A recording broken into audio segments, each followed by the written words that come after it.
And begin. I pledge allegiance to the flag of the United States of America and to the republic for which it stands, one nation, under God, indivisible, with liberty and justice for all. Could please have a few moments of silence for Debbie Rhodes Long Santa Cruz and Joe Salcido, with the AKA Foxy. And we also, of course, are remembering all of the people and the loss of life and property in the recent fires, and our hearts go out to all of them.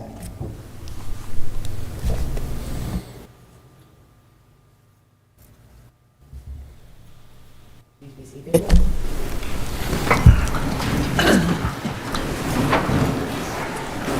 And when you're ready, the roll call, please.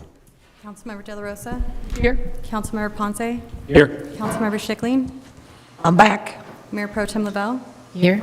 Mayor Marshall? Here. Are there any announcements or written communications? I have an announcement. As of January 1st, Form 700 filers will need to submit their annual Statement of Economic Interest forms. The deadline is April 1st, 2025. Presentations? We'd just like to start with Sterling Miles of the Catalina Flyer.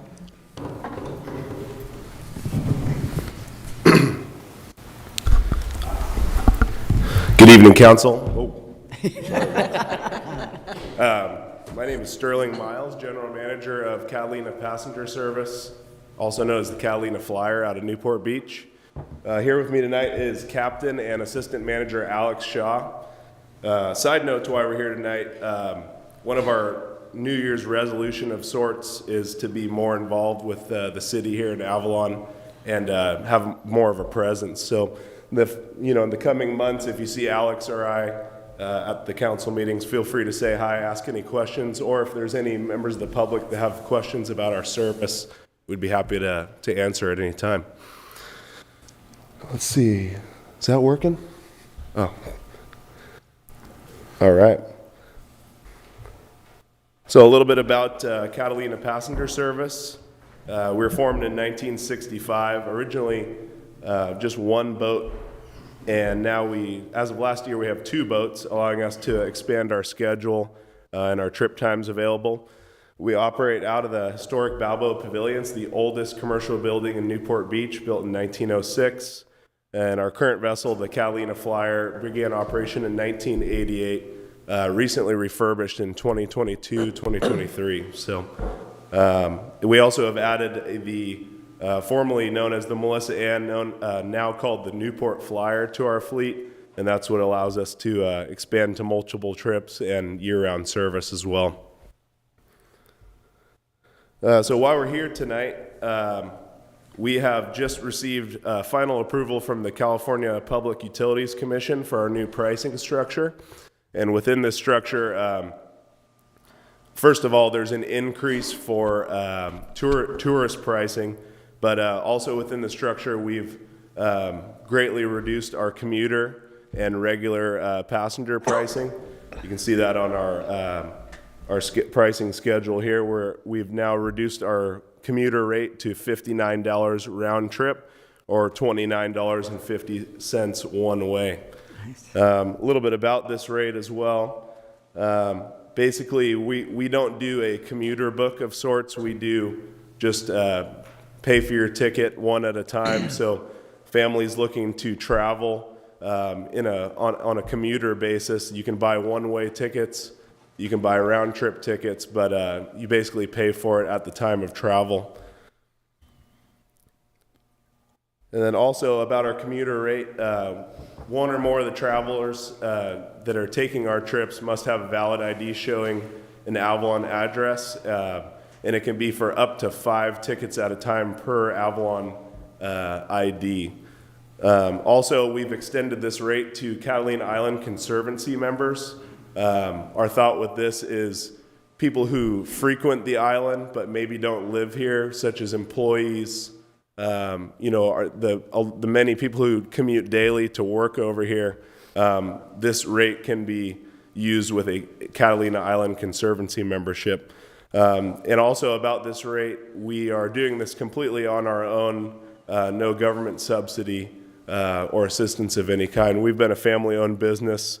The current owner purchased the business in 2006, and he's greatly interested in, bringing commuters back to Catalina on board the Catalina Flyer. How you book these rates? There's no way to book our commuter rate online at this time, but members of the public or residents looking to use the commuter rate, you would call us on our reservation phone. We also have a reservation text system with the number listed here as well as on our website, and that's monitored from 8 a.m. to 6:30 p.m. daily.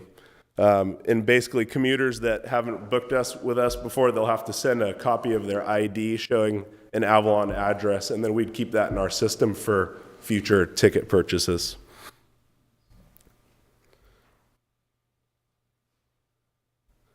I'm going to have Assistant Manager Alex here go over our parking in Newport Beach. I know that's a big issue for a lot of people commuting to Avalon, so he's going to detail out what the parking looks like in Newport for everyone.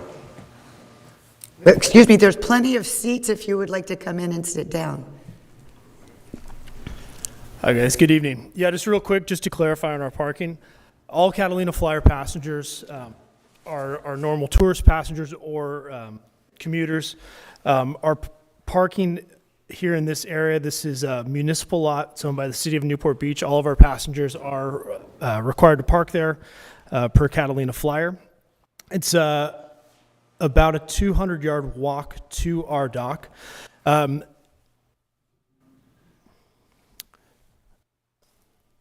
So this lot is an overnight parking situation. So most areas around our dock are 2 hours only. This particular lot allows a per hour rate of $3.75 during the peak season or $2.55 during the slow season, with a day rate of 10 times that, so it caps it at 10 hours.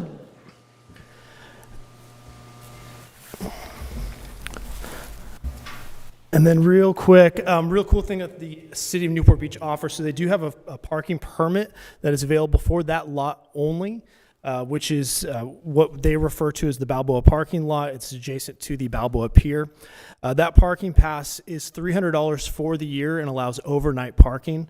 Anyone who does park in that lot overnight, just per the hour rate or the day rate, can leave their vehicle overnight for 7 days. If a person purchases this parking permit, they can extend that to 14 days. So they can leave their car overnight for 14 days without leaving the lot.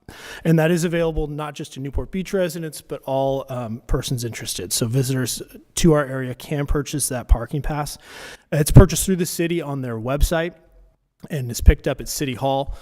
It is valid only at that lot, which is the lot that the Catalina Flyer uses for all of our passengers.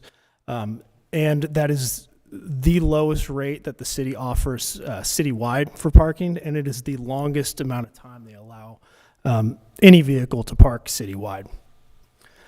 Last thing I'm going to go over real quick, we are happy to announce that we are extending our operation throughout the summer. So right now during this slow season, we're only operating Friday through Sunday once per day. As we go into March through June, we'll be continuing our typical service that we've done for the last 30 years, which is one trip a day daily, arriving here at around 10:30 a.m. However, through July and August, we are going to be continuing what we started last year, which is offering 3 trips per day, every single day of the week. That'll be a morning departure, a midday departure, and an evening departure for both locations. Anything else to add? I just wanted to also add, for members of the public looking to use our service, we basically, for added trips, we do have the possibility of adding departures outside of that July-August time frame.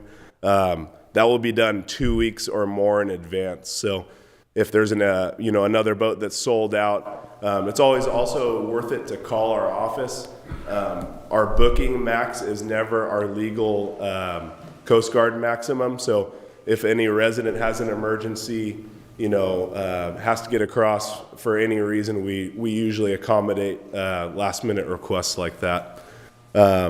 And last year, we did add some departures in September as well as May. So we're most likely going to be. Way to go, Chuck. Yeah,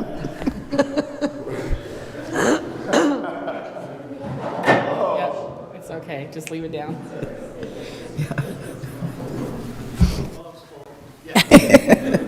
Sorry. As I was saying, we'll most likely add some departures in April and May as well as September, October if demand accounts for it. So just a quick question. So in the July through August, so your vessel leaves from Newport. The first one gets here at what time? So our morning departure would arrive in Avalon at about 10:15. Okay. And it would be about a 10:45 departure from Avalon back to Newport. Our second departure would depart Avalon at 1 p.m., arriving here about 2:30. And then our last departure from Newport would leave at Newport at 7 p.m., arriving here about 8:30 p.m. And then it spends the night? No, so it would go back at 9 Oh, all by p.m. itself. Yeah, Oh, so it'd be okay. 3 total round trips, three departures from Newport, 3 from Avalon as well. Okay. All right, that's all.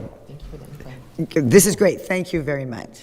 We were trying to figure out a way that, and if you could leave the boat overnight, then we could leave out of here early in the morning to get over there, because it still seems like we might have to get a hotel to do a day trip.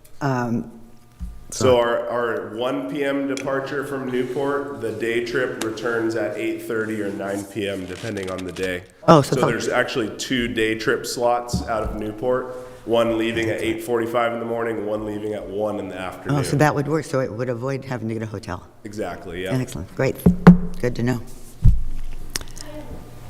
Sure. At this time, we don't allow pets. We do allow any service animals as listed by the ADA. No identifications required for that. It just has to pass the 2 criteria questions from the ADA to get on our boat. Are you still, I think it's you renting e-bikes on the boat? There's a company in Newport, Balboa Beach and Bicycle, that does e-bike rentals that take our boat across, but we don't actually do any e-bike rentals. Okay. I don't know if you've spoken to them, but I know when they were coming off, they didn't have helmets at all, and we'd like them to, because they are required. Absolutely.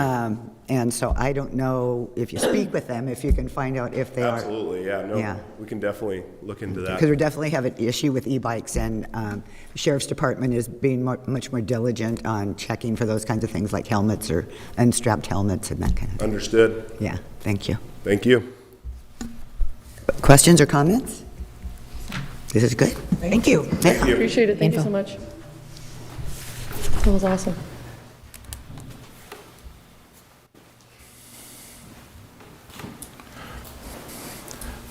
And Mike Bone is next. Mike?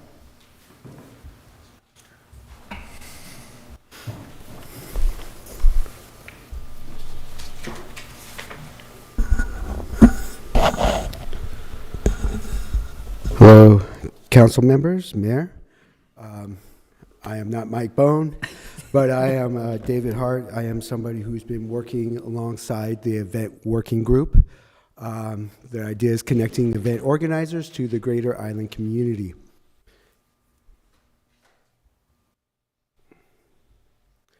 So who is the event working group? The Catalina event organizers who are looking to fulfill the promise of the event committee when the committee dissolved due to no leadership.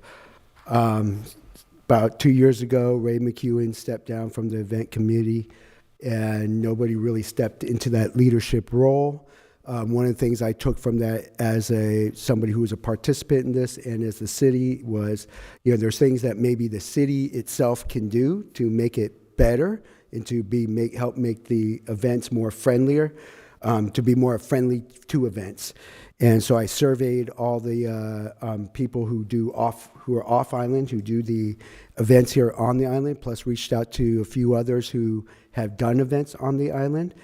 And they returned the survey. And within that, not just did I get information back about what we could be doing as a city, but what businesses can be doing, how some of the stakeholders and some of the things that they can do, and some of their concerns about continuing to run events here. And from that, we created the event working group, so that way the event organizers had a voice. And then, so, as we said, they're created by those who have a strong perspective of what it takes to run events on the island. And what you have in front of you is a more detailed outlook of some of the challenges. And we'll be also be talking about some of the solutions, that first step solutions that we'll need. And I'd like to introduce you to the president of the group, and that is Michael Bone, who you might know from Spectrum Sports, who does many of the running events here on the island. Thank you, David. Good evening. I'm Mike Bone, I'm president of Spectrum Sports Management, and been involved with the Run Catalina events since we created Run Catalina back in 2010, but have had the privilege and opportunity to put on the running events and triathlon events for the last 25, 30 years.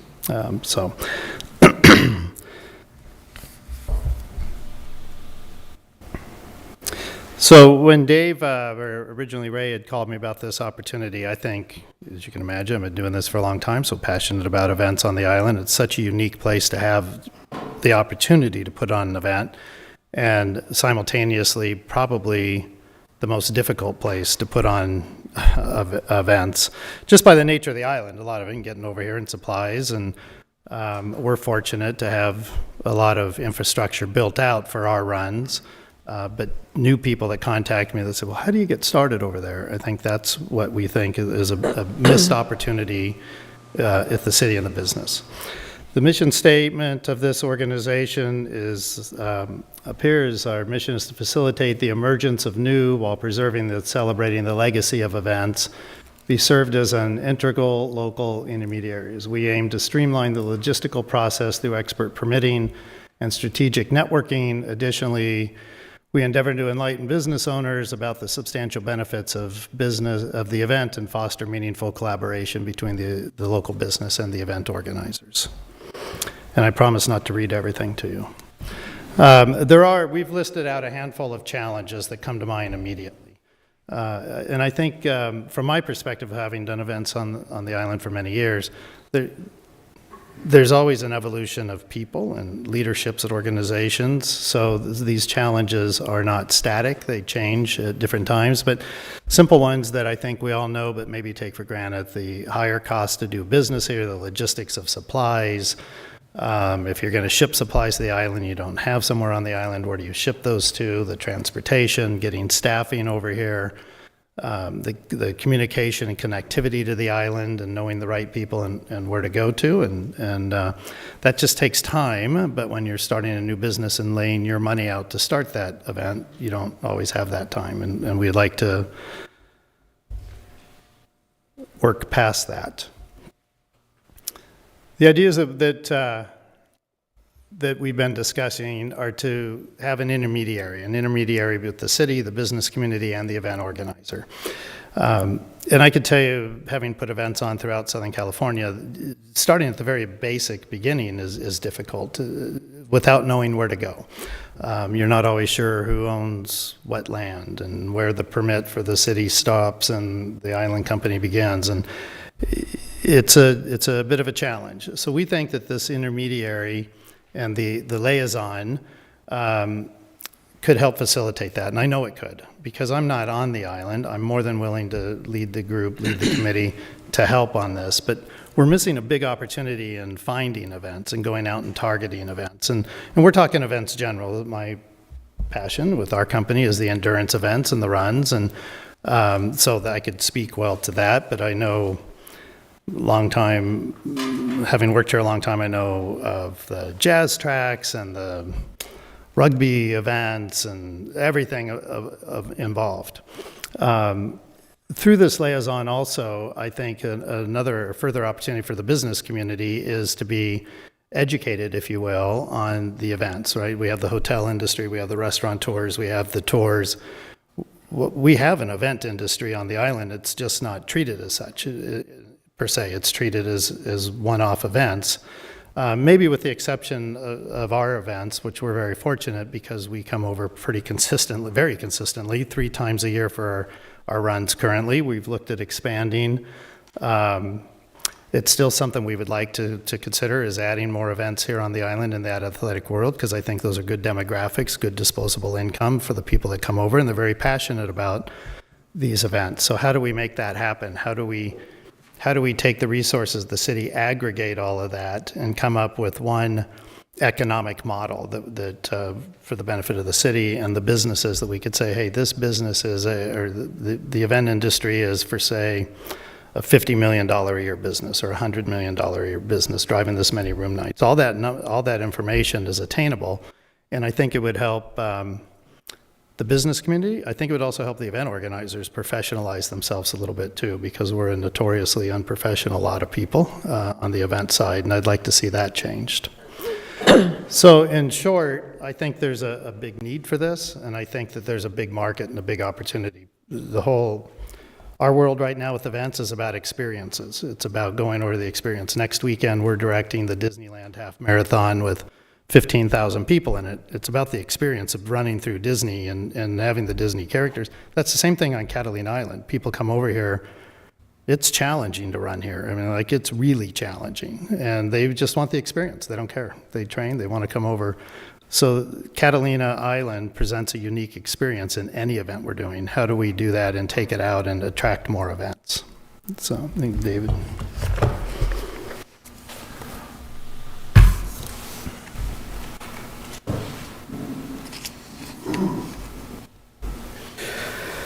So why should the city be involved? We're already involved. The reason the event group and the people who run the event even talk to me is because they have to come through me to permit these events. And so I've been hearing these for years.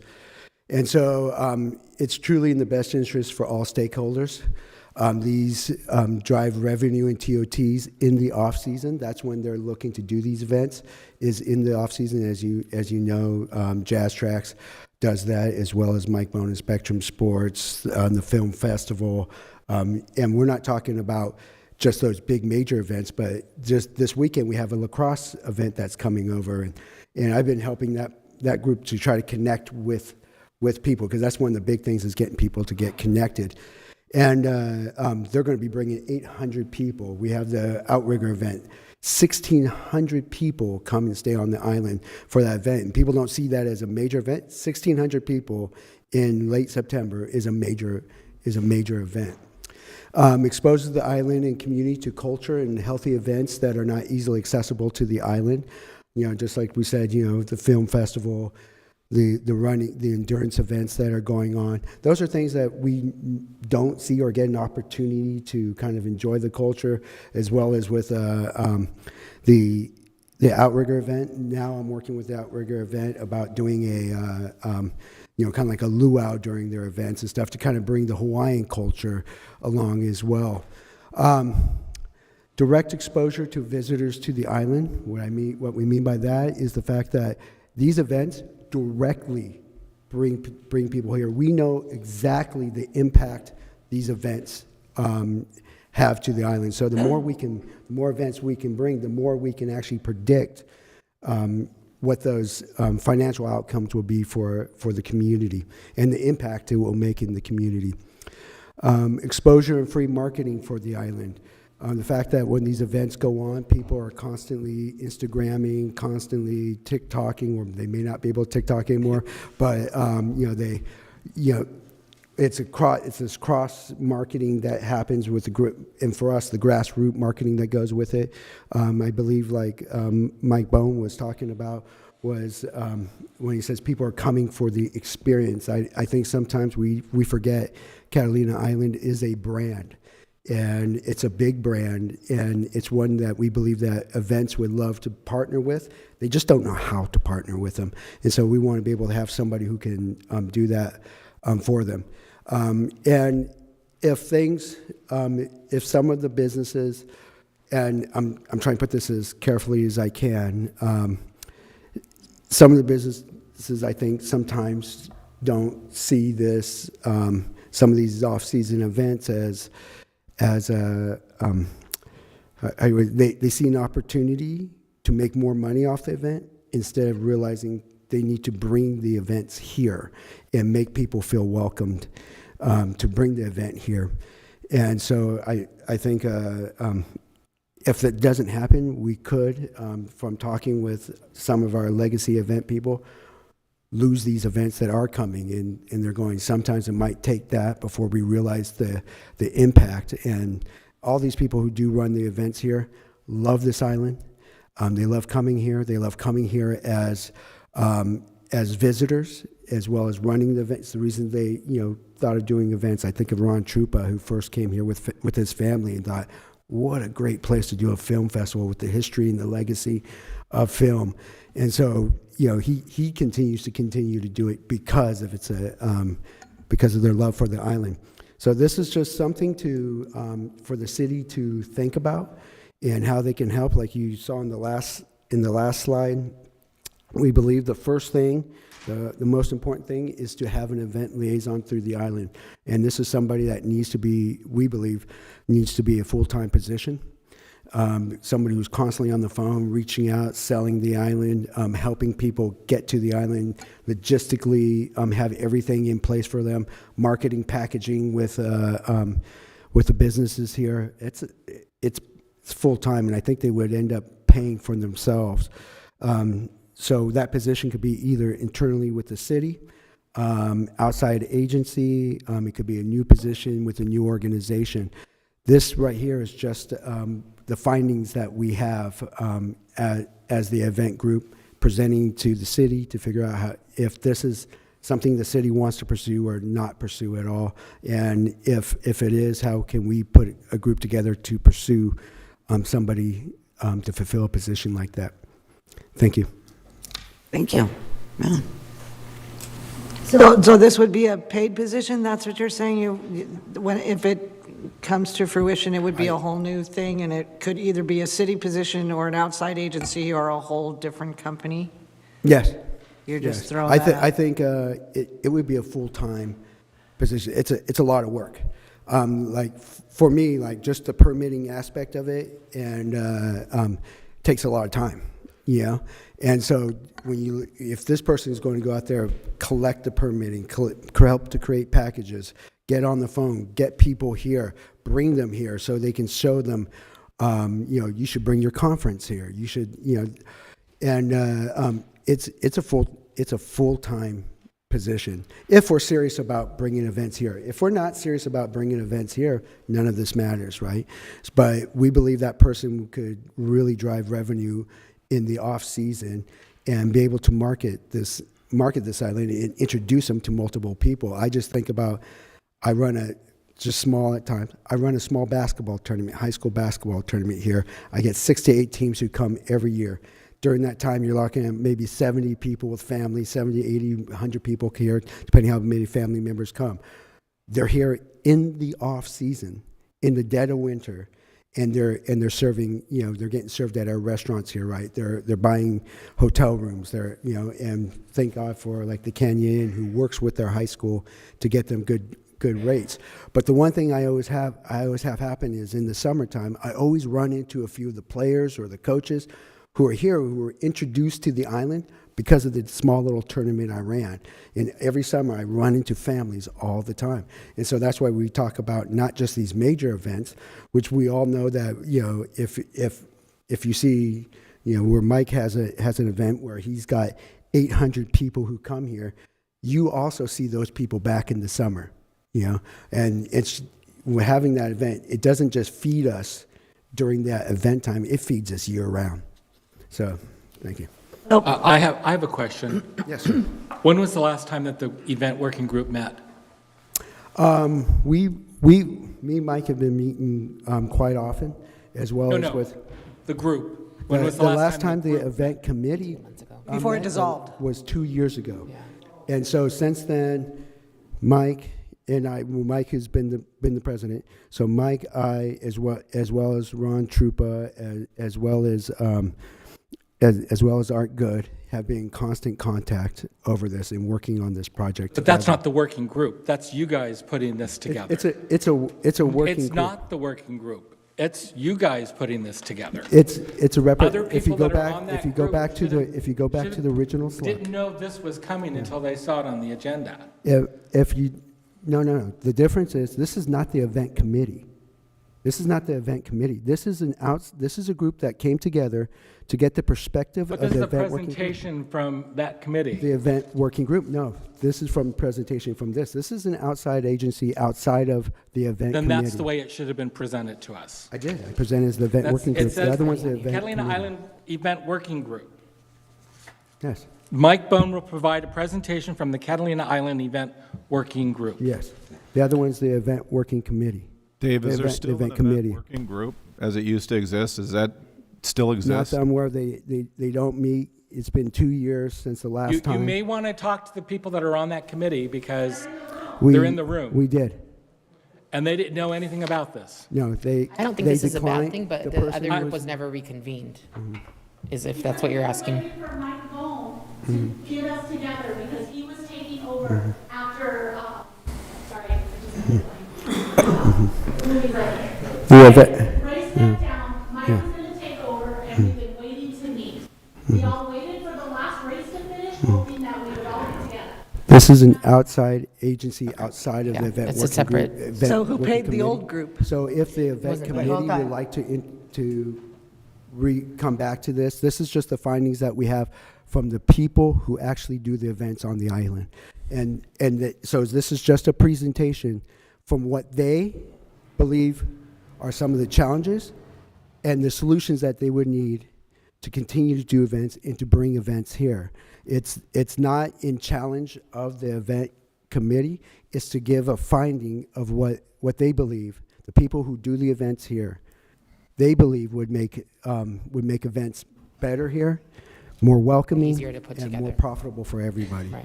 It's not to challenge another organization at all. It's not challenging. It's what is brought to our attention from the people who do the events. But pardon my ignorance too, but isn't that pretty much what the chamber is supposed to do? Bring events and coordinate all the events? That I can't speak on that. Oh, okay. Well, Jim's coming up next. I guess I'll ask him that. And Mary, I agree with you on that. This is what the chamber does, you know. I'm just, It- yeah, so-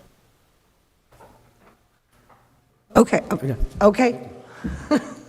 Oh, go ahead, Cindy. I'm sorry, I'm sorry, Mike. There's someone right behind you.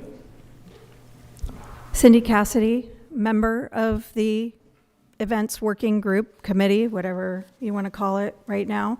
I believe some of the information that's been presented is misleading at best. So I will say, as a member of that group who has spent countless hours in that group having meetings, we have not convened since September of 22, because we were under the impression that Ray was stepping down. We knew that. He appointed Mike to lead the group, and we've heard nothing since. So I don't believe that we're dissolved. I think that we're waiting for the next direction, and I don't think anybody has actually come together to pull the group together.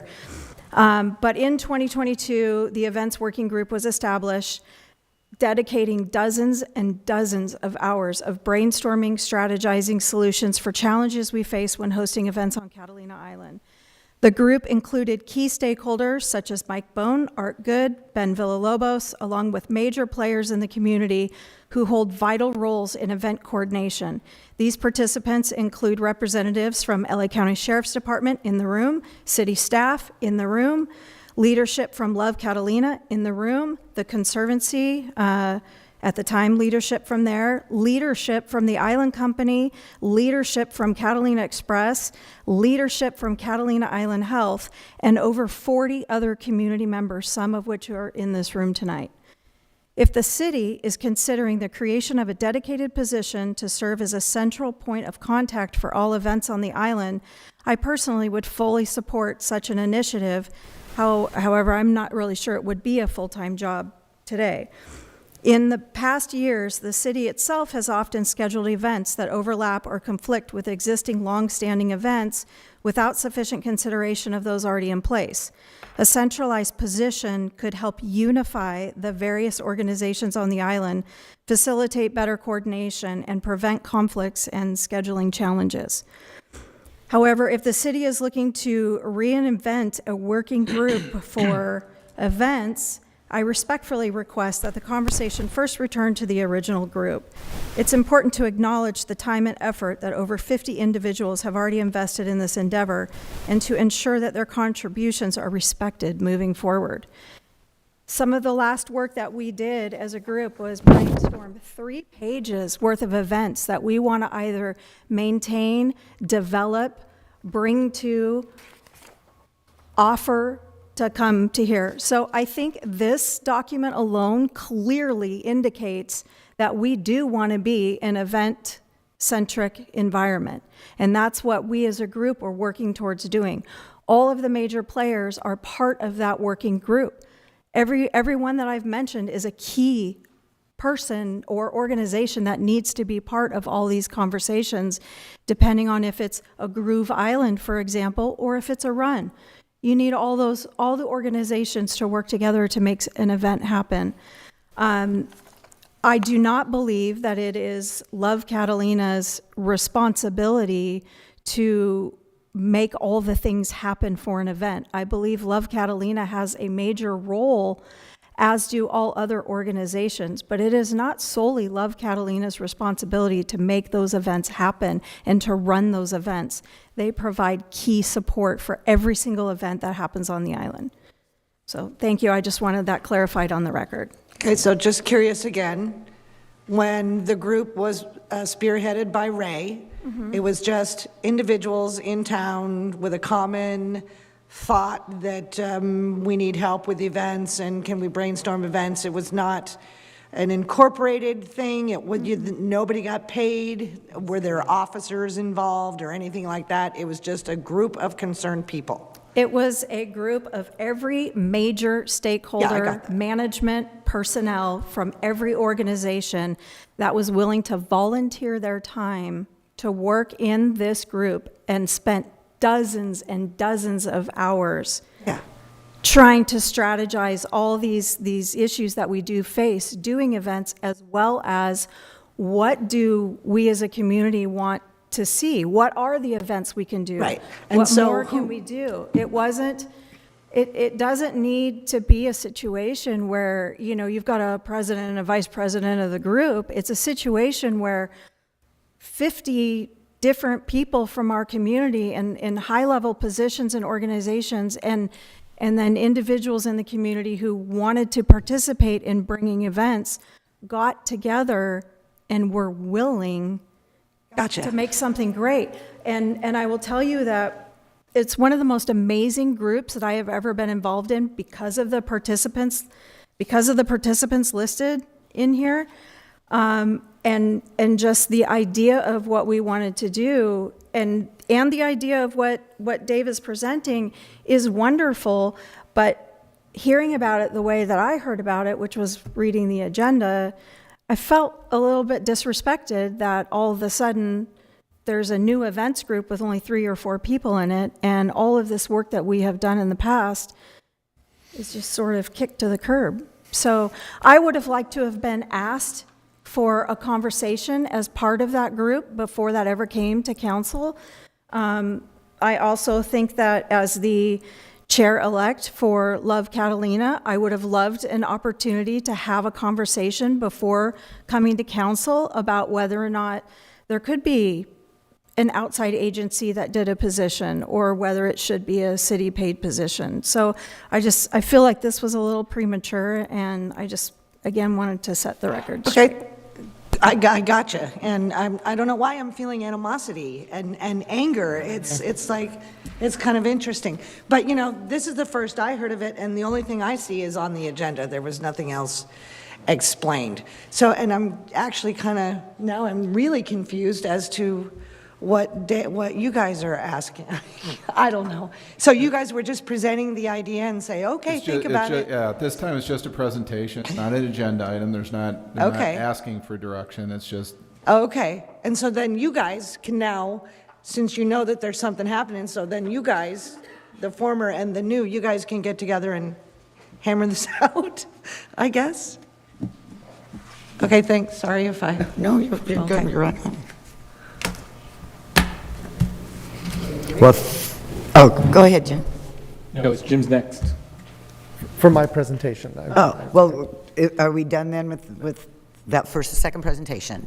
We're all good? Slides first. Okay, I already have it. You're good. Yes. Just go ahead and use it. To your left. There you go. My other left. Okay. All right. Good evening, Mayor and Council. It's my pleasure to be back once again on my annual report out on the activities of our organization over the course of the last year as it relates to our audited financials. And in the interest of time, I've eliminated a few slides this year that I've normally had in there, so hopefully I don't leave you for want of information as I've done that. So I'll start off by talking through just quickly our mission, purpose, and goals. I'll walk you through the highlights of 23-24 fiscal year and the audit of that year and make references to the municipal code and our expenses or activities for each section of it. I will once again show you snapshots of some of our tourism promotion. That'll come at the end, the video that Jamie just mentioned. And we'll take a look at our competitive set destination budgets. So you may note that there's a little bit of a difference in our mission statement. We did have a big brainstorming session with our board in April of 2024 and modified our mission statement. And these are our organization's guiding documents of guiding language documented and illustrating the virtuous nature of how dollars are invested in tourism promotion and come back into the community, supporting jobs, providing for critical services and taxes. And in that revised mission statement, we put more weight on the use of our limited resources. Here you see a picture of most of our board of directors. Not everyone can always be in every picture, but and this is the board as of the fiscal year end of June 30, 2024. The board proudly holds representatives from hotels, vacation rentals, transportation, nonprofits, tour operators, and food and beverage retailers. On the good news front, overall visitor counts in the fiscal year measure, normally what we report out on a monthly basis is calendar year based, but adjusted here for your understanding on the fiscal year basis. And so we did welcome more visitors to the island and even exceeded the prior year, growing to 1.1 million guests. And here is the long chart that shows year-over-year comparison. And we truly bottomed out, as you may recall, in January 2020 as far as visitor counts go. This fiscal year, we exceeded pre-COVID levels of visitors despite some months of poor weather, which impacted transportation and visitor willingness to travel.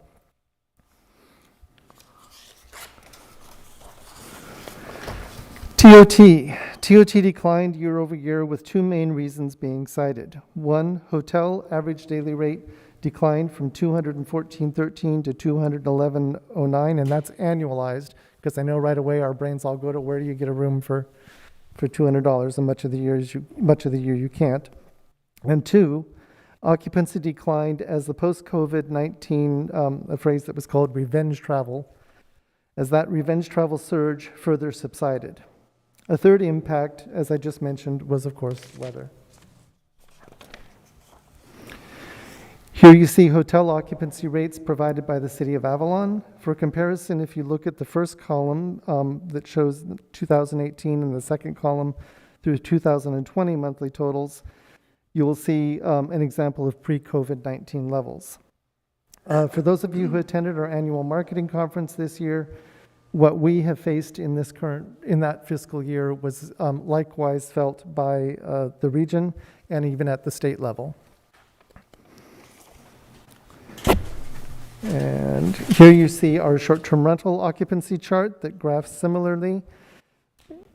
This information is reported by AirDNA, and it also compares pre-COVID-19 years revenue and occupancy for vacation rental stays was strong throughout the entire fiscal year, but still showed a decline overall from the prior year. Tourism promotion efforts. The City of Avalon paid us this year $1,726,300, including an end-of-year true-up. It's important to note that we did not receive the true-up during the fiscal year. Those funds accounted for in the audit were either spent with the belief that we would see more revenue at the end of the year, or were being spent due to prior year or one-time commitments. Based on the funds received and budgeted and the counts of visitors, the cost of acquisition per visitor was $1.52, down from the prior year at $1.69. Total tourism promotion expenses were $2,207,400, so that means the prior true-up funds and earned revenue covered an additional $481,100 in expenses to draw visitors to the island. So here you see the portion of the ordinance that requires 22% of the TOT allocation be used for tourism promotion and music. Our total fiscal year budget was just over $2.3 million, and we closed the year out earning $2,379,500. As I mentioned before, the TOT allocation was $1,726,300. Total expenses per the audit were $2,471,000, of which the ordinance requirement for tourism promotion was $2.2 million, including $55,000 that was used for music-related expenses. Because it has been the object of much misunderstanding in the community, please note the total salaries and benefits of $612,900 represents 24.8% of the total expenditures this year. That's down from 28.6% last year and remains well below the industry standard. On this slide, you'll see the portions of the ordinance that direct visitor services and public relations, as well as promotions to meeting and event planners. We welcomed 27,310 walk-in visitors at the center on the pier and answered nearly 10,000 calls and emails. Our subscribers remain loyal to opening our consumer e-blast and reflect a higher than industry standard opening at 35 to 53.37% versus 10% being typical. Social media followers and engagement grew with the exception of X. Continuing with the same sections of the ordinance, here we illustrate visitor guide consumption and website traffic with nearly all measures reflecting growth in use and/or revenue. You also see a list of the professional affiliations that we maintain. With regard to groups visiting the island, according to meeting planners, our lack of true convention facilities, cost and time for transportation, and other logistics continues to impact us being a bigger meetings destination. We are seeing demand for corporate events, incentive travel with a meeting, and weddings. Overall demand for filming was up and is an excellent driver of hotel overnights for film crews, averaging 10 rooms per overnight stay. Cruising is back in fashion, and we welcomed a full season of Disney ships to our port and saw growth of recurring calls by Royal Caribbean and several visits of larger Carnival ships. We devoted resources to improving our film and video asset library with 2 shoots.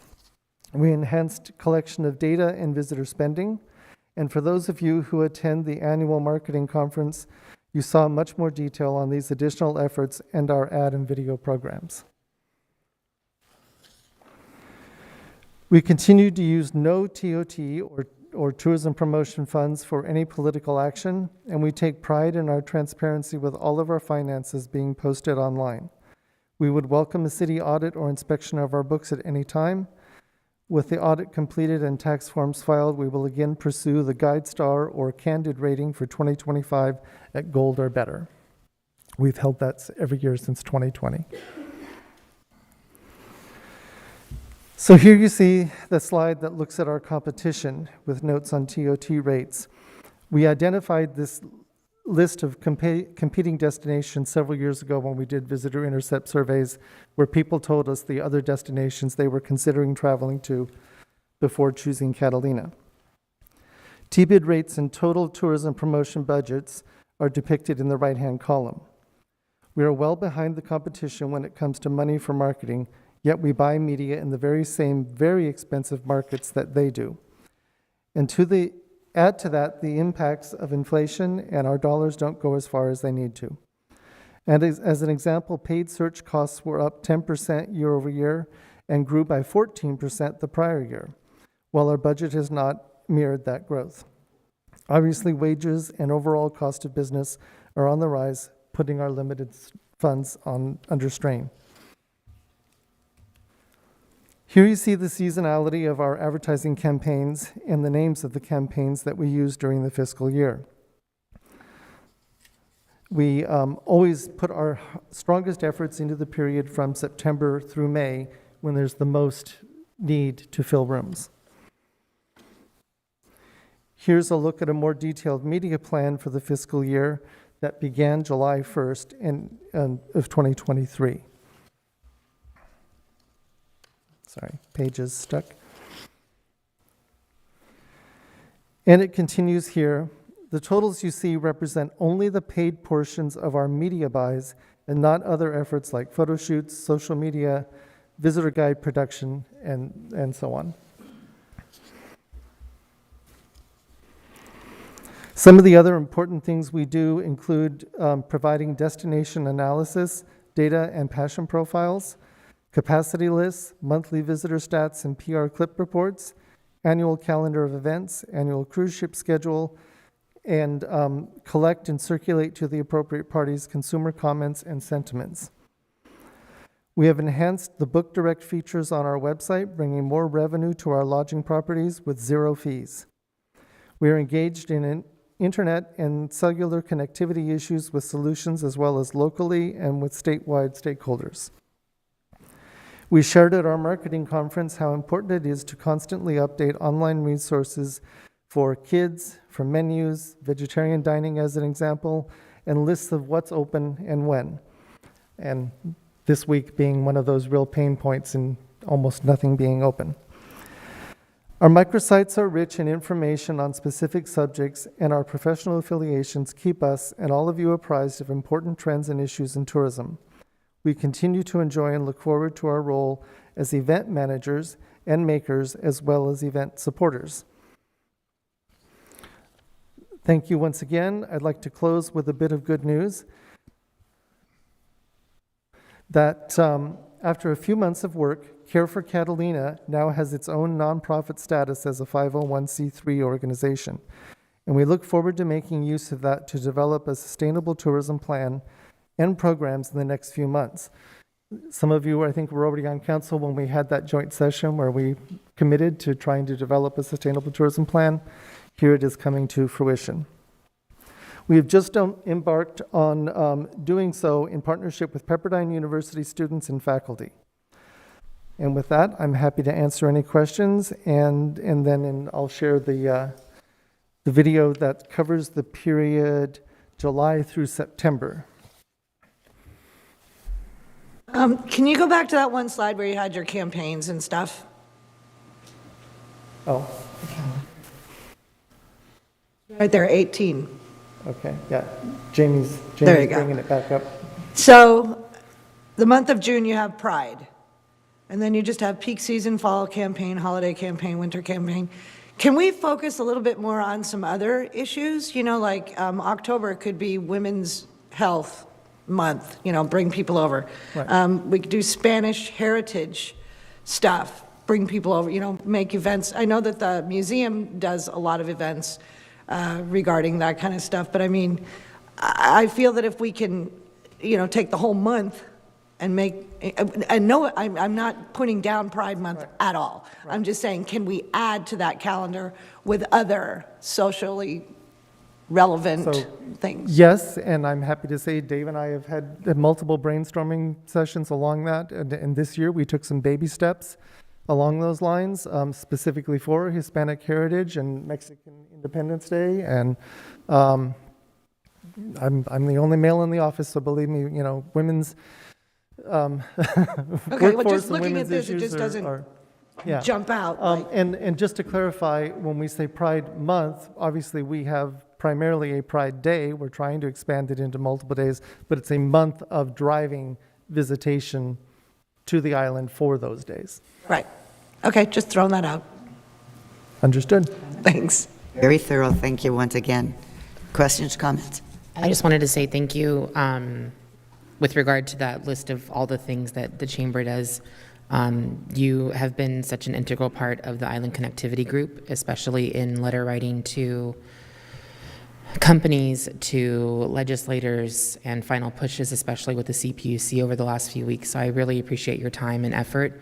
I know it's one of the topics we've discussed when I was on Chamber as a council member that could impact positively the community and the residents of the island, and assist with bringing more groups to the island as well for having that connectivity available, and hoping that we can hopefully have some good updates in the next month or so. But in the meantime, thank you very much for your time. It's appreciated. I hope the board understands that it's extremely appreciated as well. All right, thank you. And I'll throw it out, given the overall subject of the evening. We do have quite a bit of our website devoted to groups and facilitating and an RFP, and that goes to any of the needed parties, including the transportation companies, hotels, and so on. So we do have that in place. Thank you, Jim. Now the video. Thank you. Good job. Come with me, get lost at sea, cast away. Welcome back, everyone, to our third edition of the 2024 Love Catalina Quarterly Review. Grab your flippers and strap on your goggles, because it's time to take a deep dive into how we performed from July through September.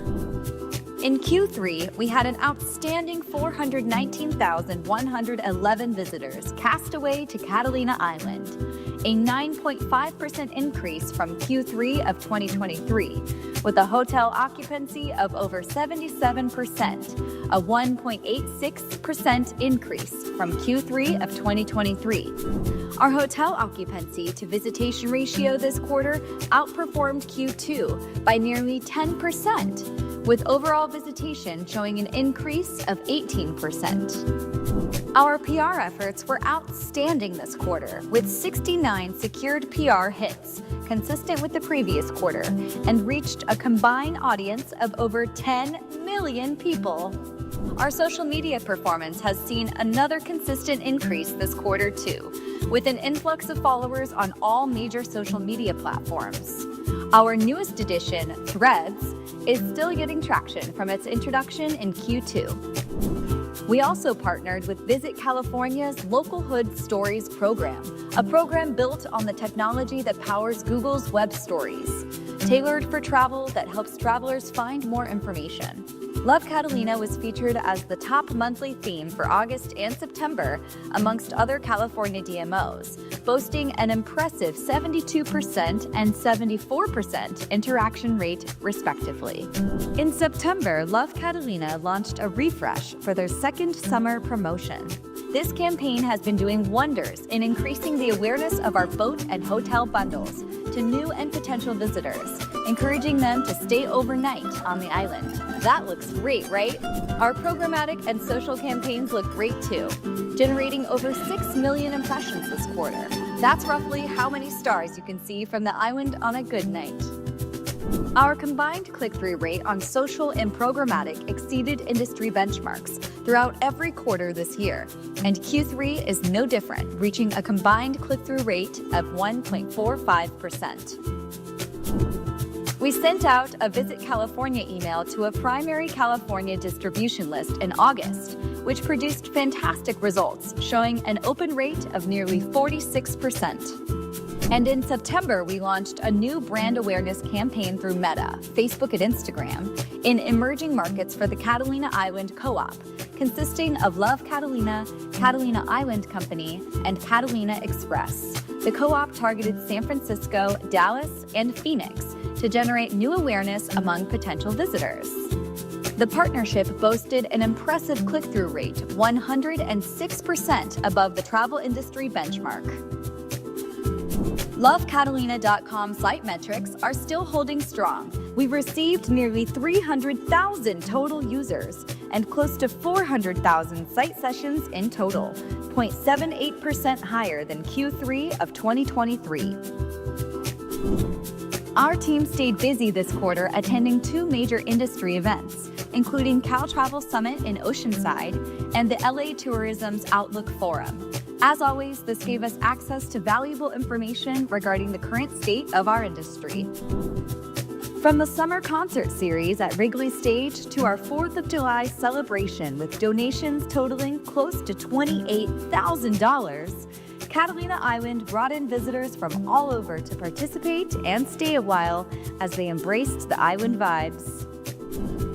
Walk-ins to our visitor center saw a slight decrease of 0.06% compared to Q3 of 2023, and consumer emails we sent showed an outstanding open rate from our subscribers. Phew, we made it! That's our summary of the third quarter for Love Catalina Tourism Authority. We're excited to head into the final quarter of this fiscal year with some great momentum. We'll see you next time for our final edition of the 2024 Catalina Island Quarterly Review. It occurs to me in watching that Come with me, get lost at sea. I'd like to draw your attention to how we went about choosing Dallas and Phoenix and San Francisco for the additional outreach. We used information from Placer on visitors over the course of the prior 2 years and where they came and stayed the longest if they were not in our primary market, which is Los Angeles. So we had some good science about why we picked those places. The longer they stay, the more they spend. So we wanted to put our dollars where we would drive a longer stay when they came. Very good. Thank you. Thank you. Thank you.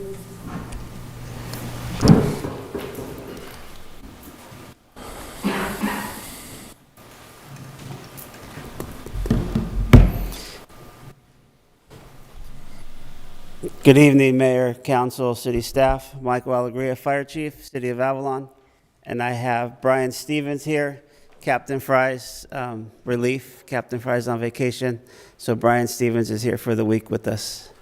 And we're just going to go over a couple things the last few weeks. So the big wind event, January 7th and on, what we do is on that Sunday, the phones started ringing. We started talking about upstaffing. Upstaffing is augmented staffing, increasing our staff for the day. So we started that on this time. We started on Sunday. We started a text message group. I try and start one each time with city staff, myself, Conservancy, SCE, SCE's Edison, Island Company, Conservancy, County Fire, with all the stakeholders in town, just so we're on the latest thing of what's going on. Then that Tuesday, we held a meeting about at 2 o'clock. We did a Teams meeting after the latest weather report and talked about who had what coming. So it was an unprecedented thing for LA County. They sent us over a 10-person camp crew, and they also sent over a 4-person engine company. So we had 14 extra firefighters from LA County, 2 extra from Baywatch, 1 for Avalon, 1 for the Isthmus. And then we also had 3 people on our main engine at all times. So if there was a medical call, we're not delayed. The fire engine could be on that fire or on that call quick. We also did something we've never done before. We have, if you've driven up the canyon, we have these 2, what we call pumpkins, 3,000 and 5,000 gallons. The Firehawks, the fire helicopters, like those. because if it's a wind-driven fire and it's moving fast, they are able to snorkel that water up quick and go. It takes a lot longer to set up. Say we had it at Pebbly or at the airport, it takes a lot longer to fill the hose directly to the copter. They'd rather do that. So knowing we were limited on manpower and the potential, we had never filled them up, so we didn't know if they'd leak. So we filled them up, and we're ready to go with that. So when we're done with all this fire weather, we'll go up and we could refill our engines and train with that water as well. We County Fire and then the city put out a no campfires alert, and the Conservancy shut down the interior, which I believe was one of the first times that's happened. He'll talk to that as soon as I'm done. Edison had the public safety power shutoffs, which did not affect town, luckily, just the interior. And that's all I have on that, if you have any questions. Great job. Now that we know that the pumpkins are good, do we have something set in place to make sure that there are no holes on them? Yeah. Okay. I was just kidding on that. We knew they were new. We didn't have any holes. So, the city of Avalon, we have two types of fire hydrants: saltwater, which is mostly on all the flats, and then we have freshwater. The nearest freshwater hydrant on the flats is behind me at the fire station. Other than that, the freshwater are usually up at the higher elevations. Saltwater, 108 saltwater hydrants. There's 2 reservoirs that feed them. There's one at Mount Ada that holds 200,000 gallons, and one up across from the cemetery that holds 300,000 gallons. Those are filled by a pump that's down in front of the cottage, down there in front of the Pancake Cottage. That goes down time to time. So what we do in case that happens, right there in our gym in the stalls, we have a backup pump. Last time we used that was about 1.5 years ago. We take the pump out to the mole. If you're out at the mole, there's a piece of pipe that's already there. That gets dropped in the water. We draft from the ocean and we backfill the reservoirs from the mole to that fire hydrant and fill it that way. We go out and inspect our hydrants at least twice a year. We go out usually this time of year, January, and then again after summer in September and open up the hydrants. Twice a year when we open them, and depending on where we are, we're able to flush them. There's a lot of gunk in the saltwater ones, a lot of brown, dirty water. So we take out some short pieces of hose and put it in the sidewalk and try and flush out as much of that as we can and open up the hydrants. We work closely with Mario and the guys. If we have a problem, the guys enter it in our laptop. We send it out to Mario, and Mario and them check on the hydrant in question. And there's also one more booster pump on Hill Street that turns on if we have to use the hydrant up above by Zane Gray. But luckily right there's a fresh and a salt right next to each other, so more than likely we're going to use the fresh. Okay, so sorry, that triggered my Edison work hat. How did you fill the pumpkins? What kind of water? Where'd you get the water? With the fire hydrant. It's on the list to email you. Okay. Thank you. Freshwater hydrants, 74 freshwater hydrants. So from there, we all know water from the Thompson Reservoir goes to Pump House 2, which goes to the Wrigley Reservoir at the summit, which the new number that I learned was 7,510,000 gallons, which is 23 acre feet it holds up there. I didn't know those numbers. 2 lines into town. One goes to Hamilton, one goes to Baker Tanks, and then the D-cell plant can produce up to 230,400 gallons a day when it's operating. We meet all the time. We're constantly talking with Kenny, with Frank, with Mary, and also with Luke. Luke is awesome when it comes to have any questions about the water. He's able to dumb it down for me. Water tenders. So water goes out. We we're in contact with the quarry, and then the Conservancy has water tenders. So if there's a water outage, we're reaching out to the quarry, hey, can you have the truck ready? We don't need it right now, but be on standby so we have water if there's an outage, and they know we may be calling them to fill up their water truck. What can we do now? Can't enforce enough. Sign up for the alerts, cityofavalon.com, or you text our zip code 90704 to 38276. There's different ones you could sign up for. Please sign up for the emergency ones, and then if you want to know when the salt water is going to be out, sign up for the Public Works one. LA County, which I believe in the hurricane event, they have something that's iPause. That's one that's able to hit your phone no matter what. If you haven't signed up for the alert or not, theirs is able to ping your phone if you put it in a certain area. So if we have a big enough thing, that we can reach out to the county and they can push something out off of theirs.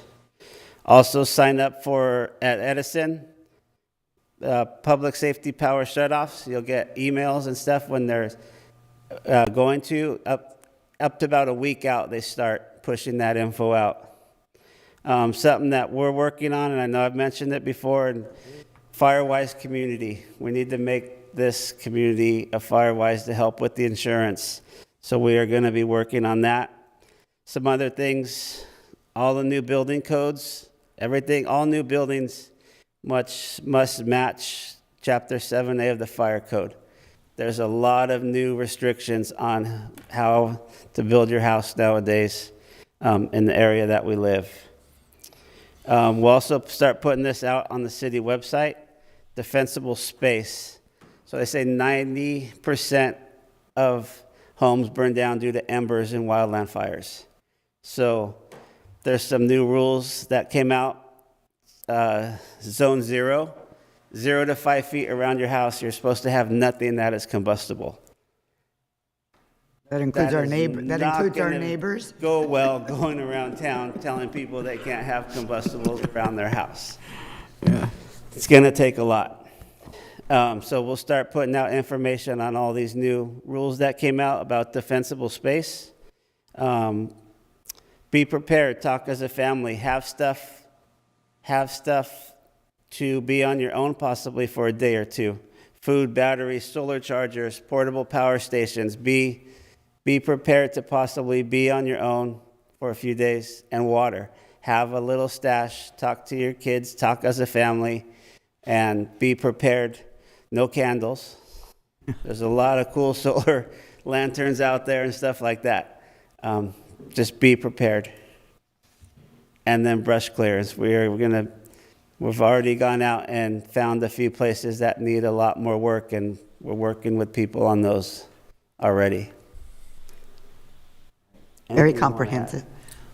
Ready, Set, Go program is something that's good to follow.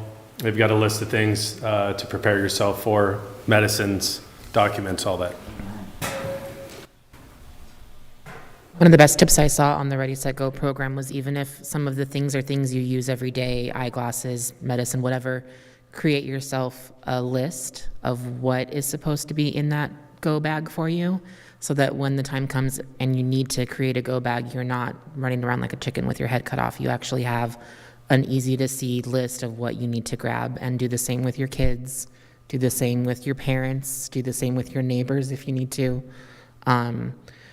The other thing that I'll just mention in terms of building code and defensible space was seeing a couple of examples in both the Palisades and the Eaton fires of newer homes that had been built with fire resistance in mind, where the entire neighborhood around them was completely destroyed and their house was standing. And it was everything from 5 or more feet of defensible space, drought-resistant plants, the materials used to build the house, the types of windows used to construct the house, how the HVAC system was built. Especially in Avalon, you see so many homes that have crawl spaces or attic spaces that don't even necessarily have mesh or any kind of defense against embers getting into them. And I think that's one easy step that everyone can take that's relatively inexpensive that could help save houses, especially in a very quick moving fire. So anyway, I would like to see us look at what we can do in the building code to make more of those types of things be required on new builds or changes to builds. Because I think that's part of it too, where we're just kind of perpetuating. They already are, and with the new 4-leaf coming in, they are very familiar with all this. Okay, awesome. So that's great to hear. And then we are working on, we had one kickoff meeting with our local hazard mitigation plan. So once we put all that together, and then we'll have booklets on it and brochures and stuff to pass out. But I want to complete that first before we put all that out.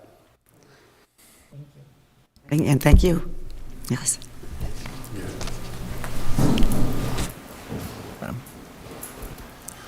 I just want to say thank you to Chief Alegria and LA County Fire, City Fire for all their efforts during the recent weather events.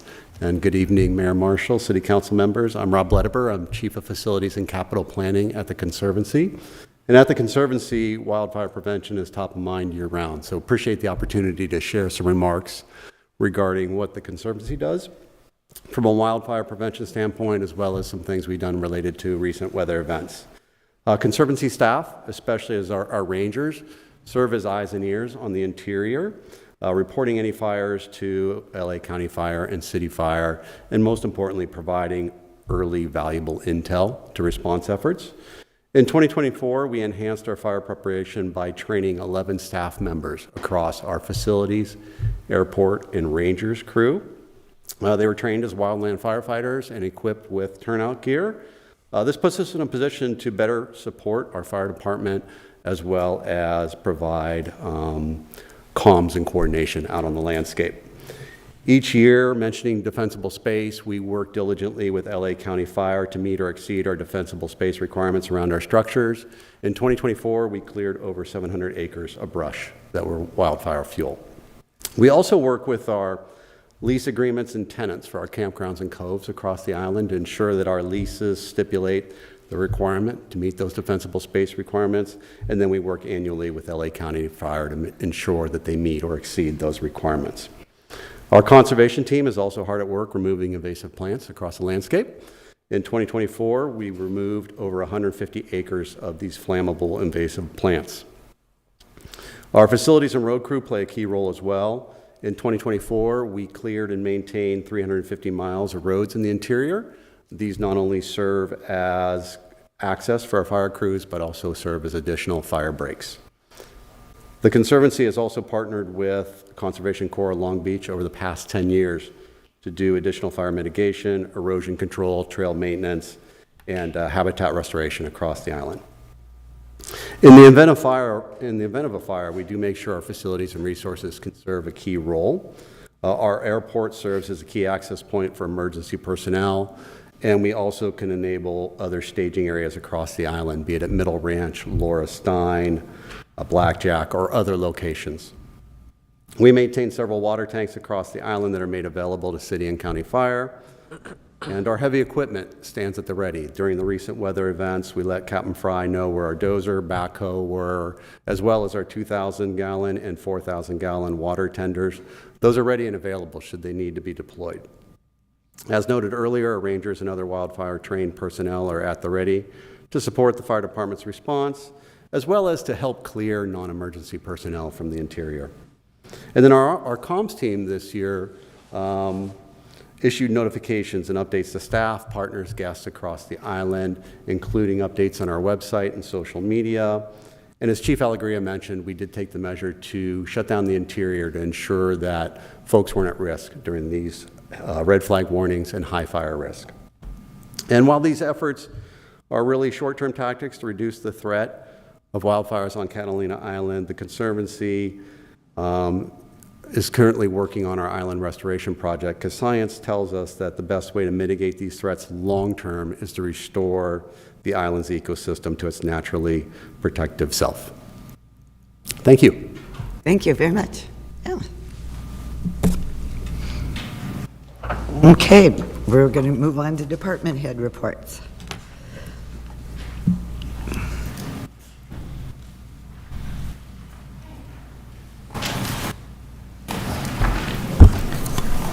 Good evening, Mayor, City Council members, and City staff. Jackie Cordero, Public Works Director. Housekeeping update, the City Hall restrooms here are closed. We found 2 leaks today. The leaks have been stopped, parts have been ordered, and hopefully they will arrive on Thursday. So currently they're closed because we capped the leaks. The glue has to cure. So they will be temporarily open tomorrow morning, and then they will remain open. Not all the stalls, 2 or 3 stalls, depending on if you're going into the women's or men's. Once we receive the parts, we will then close them again, hopefully Thursday, and then by Friday afternoon, open them up. If not, they should be open by Monday. Again, it just all depends on when we get the parts. It's been a mild rainy season so far. I mean, really non-existent rain, which has given us a lot of room to work on other projects. We did an extensive tree and removal trimming with West Coast Arborists, which was great. We also are continuing to do preventative storm maintenance and other repair projects, such as installing new gates on Pebbly Beach Road, installing pavers at the top of Burma Trail, the fencing around our new tow yard, and repairing the endless leaks throughout town. And a couple other, working with contractors on finishing more public works projects. Jordal just finished 2 of 3 public works projects, placing a concrete slab at the water waste treatment plant in the basement and installing a concrete slab at the city tow yard. The 3rd project will be fixing 2 manholes on Clarissa, and that is still estimated to be around a couple weeks or so. He's really busy nowadays. A few upcoming projects that I'm excited that Public Works will be working on is the Green Pier restroom, the flooring, replacing the partitions and the toilets. We also will be replacing the utility doors behind the Green Pier restroom, installing new bollards at Front Street, hopefully fixing the Sombrero Fountain by our springtime, and beautifying Front Street with lots of flowering plants, getting ready for the season. And that's all. Comments? Thank you. Keep up the good work, you and your crew.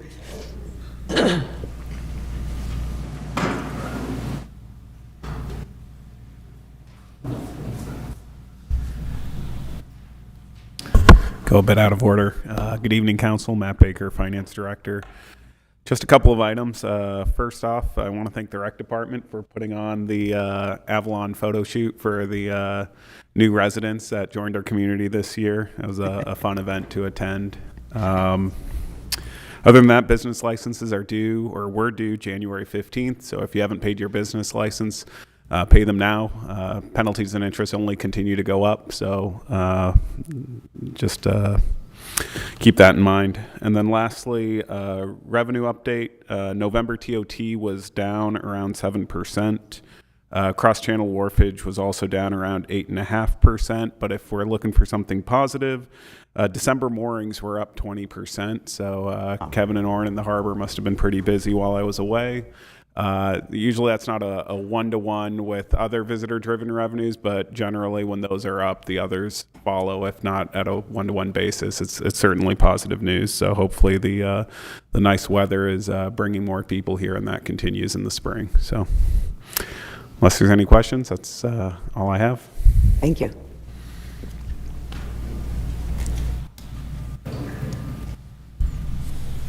Council members, Madam Mayor. Just in case you missed it, Matt Baker is now a dad, so congratulations. It's awesome. And also on that day, we had 19 other new members to our community. So you'll see that out in the newspaper this week for the new babies of the year photo shoot that we do every year. The Community Service Department has meetings with the Catalina Conservancy Community Outreach and Education Departments to see how we can utilize each other's resources to grow programming that is beneficial to both parties, such as doing community events like Cinco de Mayo celebration up at the Botanical Gardens, doing overnight camps at Blackjack with our youth, and expanding our day camp programs into the interior. So we're really excited about this partnership. with the Conservancy. We believe this joint venture will benefit both parties in this. Our Avalon Youth Soccer started 2 Sundays ago and has shown a second year of growth. We have 124 kids from TK to 8th grade participating in our program, and we have captured over 50% of our elementary school kids. And so we believe that will grow even more, because as they grow through the elementary, they'll move into the middle school, and they'll grow even more that way. Scoreboard update. No new scoreboard is ordered. Should be here in about 4 to 6 weeks delivery. Should be installed by March. We would like to thank Curtin Maritime and Avalon Lions Club for their full funding of the new scoreboard. So thank you, community partners in that. And just a little update, we will be starting the skate park multi-use facility build out in February. So we have quite a few projects happening right now. Any questions? Is it too late to sign up for the prime timers? I guess so. No, it's not too late. We actually still have about 3 slots open for the Mullet and Murder Mystery Dinner, a murder mystery set in the 80s. And it will actually be up at the Canyon Inn. And the Sunset Grill will be the hosting dinner. And it's $15 and it starts $15. at 6 It starts o'clock. at 5 p. Starts at 5 p.m. to 5 7 p.m. Up at the Canyon Inn. Tomorrow. Yeah. Thank you. And you only have to be 55 and older, so there's a lot of you in this room. So. Thank you. That's assuming That's they a are. mumble laughter.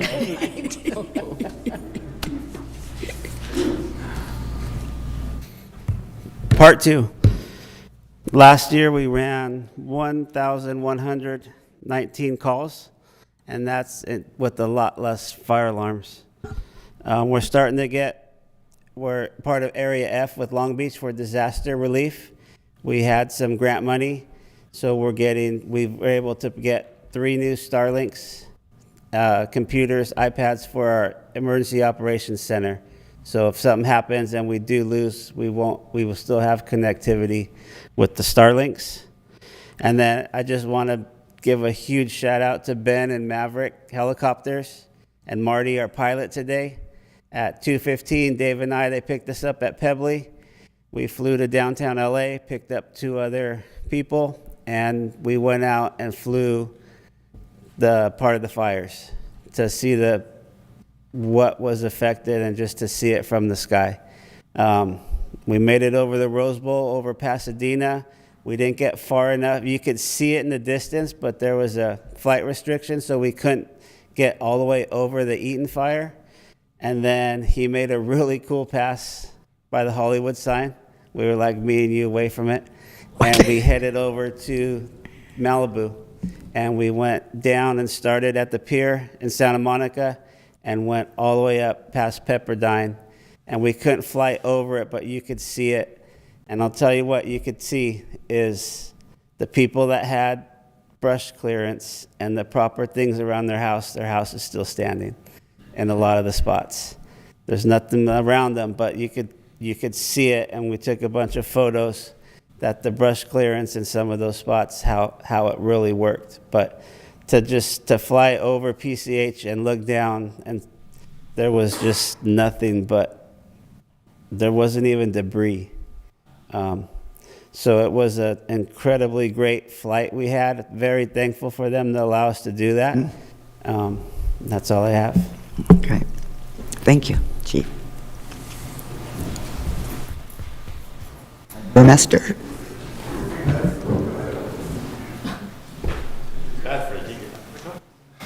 Nobody in the line of cards, sorry.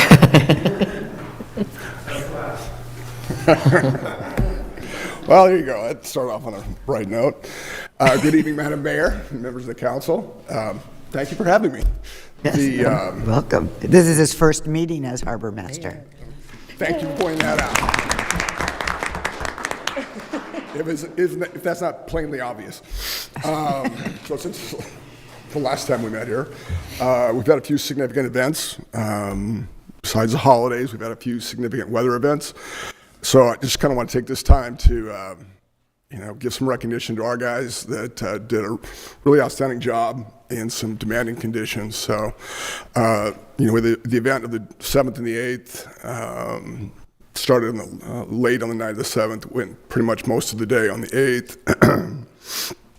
We had some pretty significant calls during that time period. The conditions for most of that was sustained 30 knots in the harbor, probably 6 to 8 foot swells inside, probably 8 to 10 foot outside. So not what I would call optimal boating conditions. On the night of the 7th, 11 p.m., we had a 42-foot ferro cement sailboat break free off its moorings. That's a pretty heavy boat, very heavy boat. It's hard to stop. And it was up against another sailboat. Two of our guys, Scott Montgomery, Donald Moritz, were able to stop that boat. Scott was able to get Donald on the boat and get a tow line on it, and they were able to pull that boat off the other boat and get it resecured, doubled up, in probably some of the worst conditions of the night. So how they did that, it was pretty amazing. So those two did a great job. Later that night into the early morning hours, we had a boat. Paul Sanchez from the office took a phone call from a female reporting her boat was taken on water. Turned out it was a 45-foot power boat. So we sent both patrol boats over there.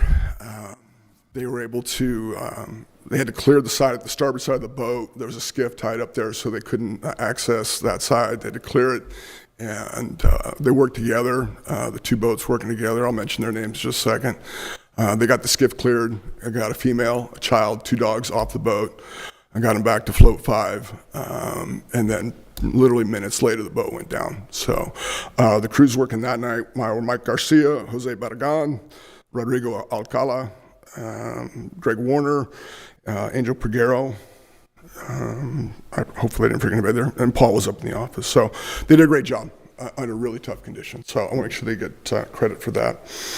Obviously the next day it continued on. So, we had our day shift come on, Marty Saldana, our brand new hire, Saul Martinez. So he got his first introduction to Northeast conditions and working out there. So it was good training for them, good experience for all those guys. Ben Schussler, another new person, and Cheryl working up in the office, working communications. So give those guys all the credit they deserve for working in some difficult conditions.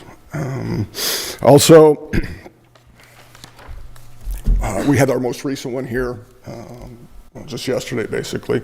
Nowhere near as severe as the one on the 7th and 8th. And knock on wood, the harbor came through with, very minimal damage to infrastructure equipment, anything like that. I think we had one skiff that was lost, and that's about it for right now. Work continues on the Barbara Pearson dinghy dock, the float and the ramp replacement, so that's moving along. Hopefully have that kind of completed in the next month or 2 and installed. We also, right now, have been notified by Department of Boating and Waterways that we have received the federal award notification. They are crafting our our grant agreement, so hopefully we'll see that very shortly, and that's for the Club Dinghy Dock project. So hopefully we'll get that moving along, and I'd like to get that completed as soon as possible. And that's about it for that's it for right now on those. Some of the stats I know you've been waiting for, which I should probably put my glasses on for.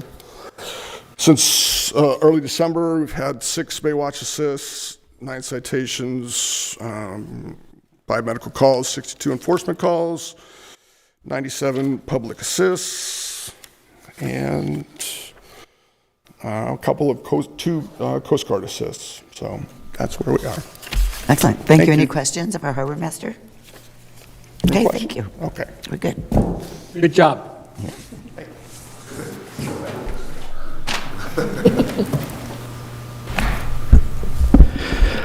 Good evening, Madam Mayor, City Council, City staff. Since our last council meeting, we had 375 log entries, which consisted of either 235 observations made by the deputies, like traffic stops, that kind of thing, and we also had 140 calls for service. We made 18 traffic stops and 4 ped stops, and during those stops, we wrote 8 citations for various infractions. We made 6 arrests. There were 2 for misdemeanor domestic violence, 1 for felony domestic violence, one for DUI, and one for a sexual assault.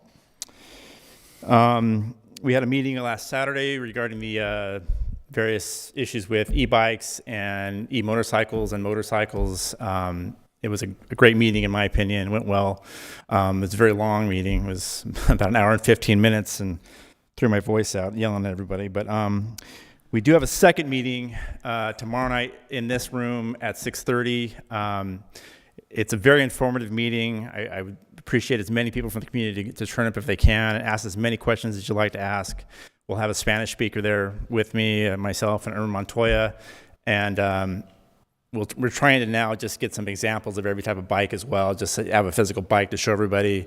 On top of that, we'll have pictures on the screen as well of what we're talking about. So we really want to get the word out there.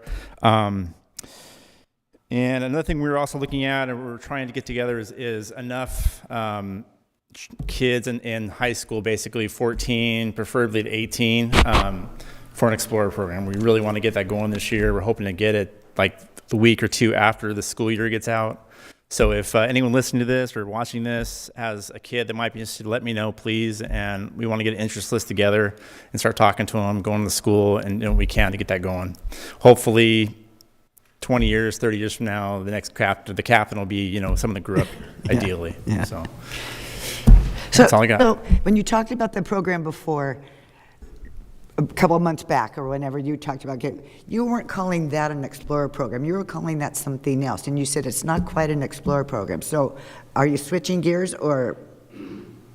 No, I think it's been an Explorer program. I may have called it something else, but Okay. it's an Explorer program. It is a regular Explorer program. It's basically a post-certified program through the state of California. It's taught by my agency, but the qualifications are all the state. Okay. So they would bring someone over to do the program? I'm sorry? They would bring someone over to do the program? You don't have staff qualified here? We don't. We have people that can help out, but preferably what we're trying to do is maybe get a chaperone and bring them over there a few days of training and then do some training in a classroom here, like an online, kind of like a hybrid course. Yeah. Okay. That's the goal. Good. Okay, good luck. Questions? I would just like to commend you guys for the meeting on Saturday. It was very well done. And I appreciate you emphasizing that you can put a helmet on your head, but if it's not buckled, it doesn't do anything. But no, I was very, very well done. So, and the turnout was great. Thank you. Yeah, and the turnout was great. So yeah, it was. And we also have more helmets at the station too. So we raised about 150 helmets this year, and we have probably another 15 left at the station. So if anyone needs one, I don't care, child or adult, doesn't make a difference. Just come get one. Just put it on and strap it, please. Okay. Any questions? Captain, I know that you guys have posted on social media, but would it be possible to maybe do a reminder tomorrow just to encourage Spanish speakers to feel comfortable to come up and ask their questions as well? Absolutely. I am a little remiss on putting it out in I saw you had in both flyers, Spanish, which is and great. we did it Thank the you. first time, and this time we did a little less than we did. But yeah, we'll put it out. Thank you. Thank you very much. Thank you.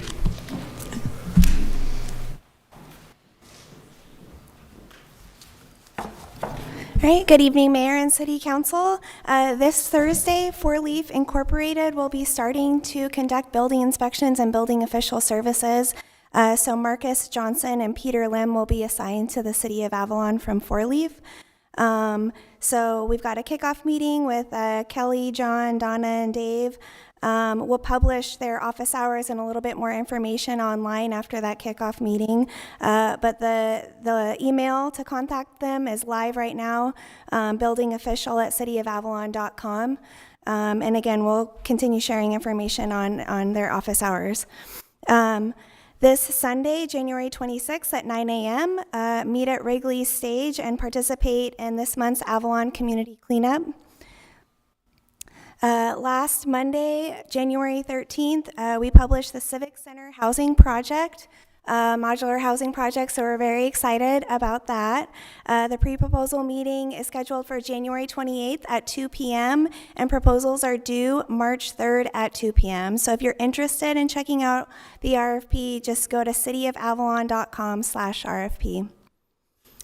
And then another reminder, vehicle season is coming, February and March. Just a reminder, we're going to be updating our website, publishing information in the Islander, social media, the various community boards around town. So more to come on that. Cityofavalon.com/vehicles is where the latest and greatest will be posted.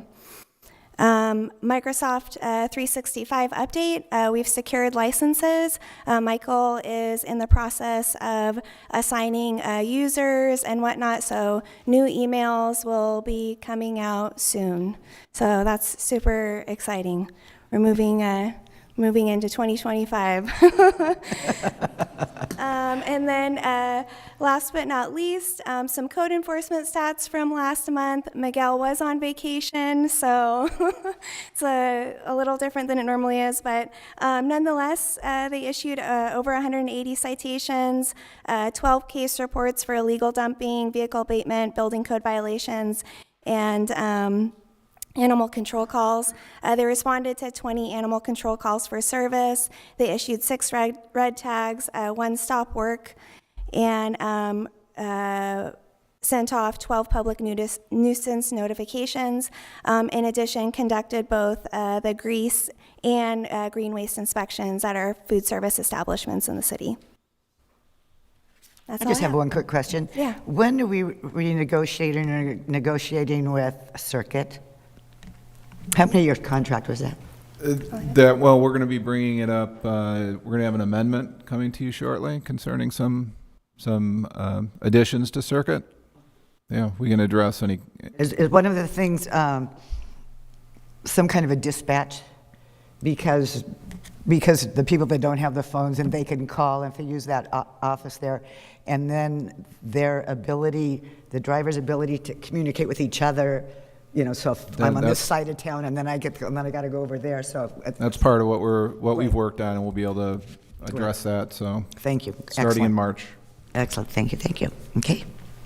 And Jocelyn, I have one quick question. Sorry, I was gone, so maybe you covered this, but where are we with the reverse vending machine? Reverse vending machine, that falls squarely in my court. So I need to continue working with CR&R, CalRecycle, and Olin's to get the recycling certification that's required through CalRecycle, in addition to finalizing a location, whether it's at Vaughn's or on our city property. So that one's hit the back burner, but I'll bring it up. Yeah. Like maybe another couple more months? Yeah. Oh, yeah. It's like Okay. I think part of that was explain the regulations that have changed with regards to Vaughn's, perhaps? Correct, yeah. January 1st, some laws went into effect that changed what's considered a recycling center. So whether it's a large recycling center that you might see over town where you can drive through bags of recycling goods, or it's a standalone reverse vending machine, requires the same sort of certification process. And since we're a little unique in the fact that we'll be collecting it here on the island and then transporting it over town to CR&R's recycling center over there, it requires a little bit of finesse that we're working through. So, yeah. Thanks. We would really like the responsibility to be on Vaughn's backs and not ours. Oh, yeah, for sure. And then one more quick update. The DMV, we are in negotiations with the DMV. I don't have a solid update yet, but I'm hoping to meet with them this week so we can kind of resolve some of the things in that contract. So, yeah. Excellent. All right, thank you. You're on. Thanks, Mayor, Council. I always start off these meetings with a laundry list and scratch them off as all the department heads go through them. So I'll try not to repeat too much, but I do want to join Chief and thank Maverick Helicopters. They're a great partner with the city and with the island, and they were doing this and took Chief and I out there, obviously free of charge. They're doing that with community, both over there and here, because they're invested with the city. My one takeaway as a layman looking at that is that how indiscriminate fire is. You would see completely burned down communities and one or two houses seemingly untouched. And I think that talking with Chief on the way back, that's all part of what they're talking about with this fire-wise community, fire-resilient community. We're going to continue to work towards that. When Four Leaf gets here this week, we're going to make that a focus. We understand the way Avalon is built. That's going to be very difficult, but there are things we can do and things we can put in place and get that information out to the community. But once you see that, it's pretty terrifying of where we sit and what could happen.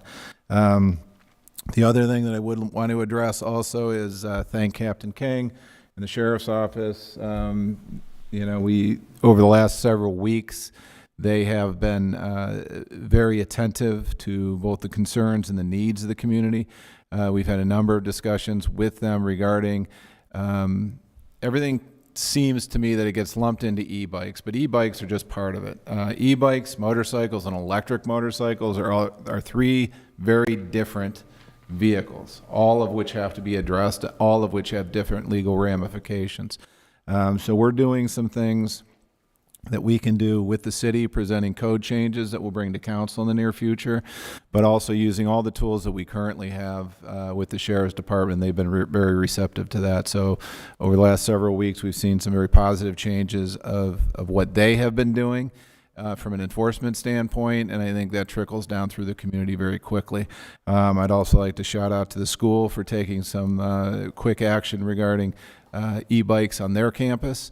And again, this is the schools, it's the sheriff, it's the city, and the parents, right? We need the parents to buy in what we're trying to do and the message we're trying to send.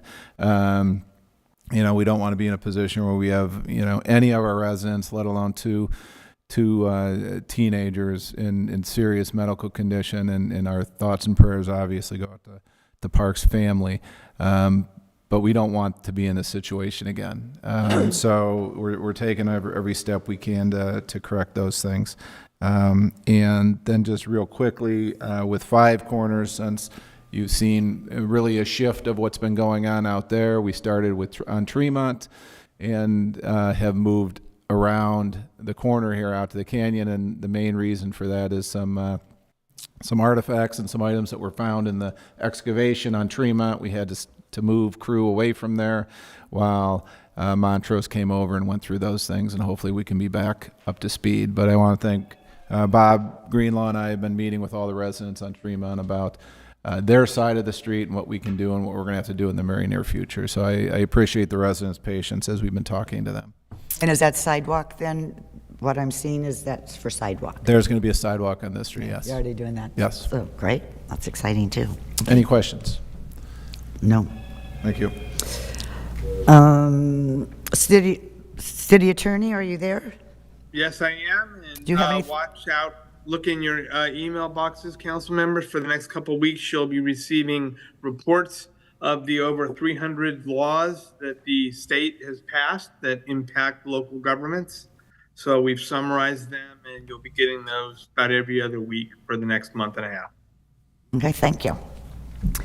Okay, council member and mayor reports. I'm just going to start. And I just want to say happy belated birthday to Walt Puffer. He is now 95. And that's it for me. What's that? Oh, it's not. Oh, you celebrated on Friday. Yes, it's tomorrow. Happy birthday tomorrow, Walt Puffer, if you're watching.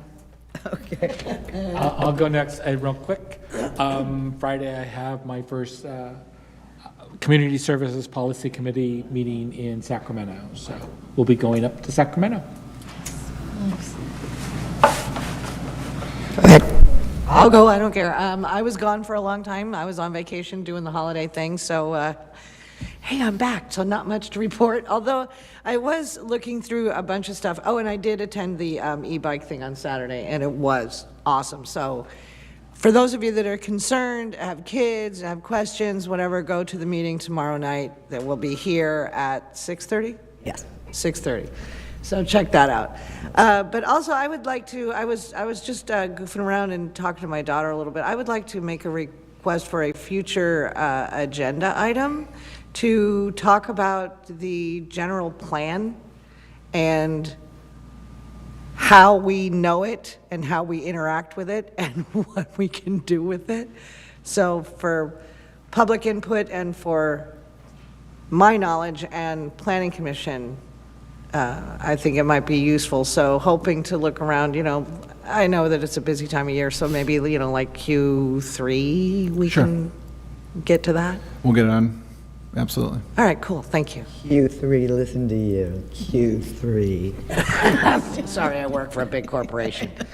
I just have a couple things. So I attended the COG meeting remotely due to illness. We ended up having to push the meeting due to lack of a quorum, so attended that. And then was supposed to be attending today the COG's transportation update, which includes all of the metro updates for the region, and had hoped to just connect on the transportation for the island that primarily is boat transportation besides the monies we get for circuit and for other things like that. But unfortunately, my license from the DMV, which was requested and should have been issued back in November, still hasn't arrived in the mail. So I have a replacement that I got from them via email. However, rental car locations and hotels will not accept online printed versions of a temporary DMV permit. So if you have to rent a car, make sure that you have your license updated if it has come to expire, as it does on one's birthday, which my birthday was last week. So anyway, kind of a pain. Would love to see that kiosk put in place here. If they want me to personally testify, I'm happy to. And then just wanted to point out the Gateway Cities COG resource card that you have in front of you.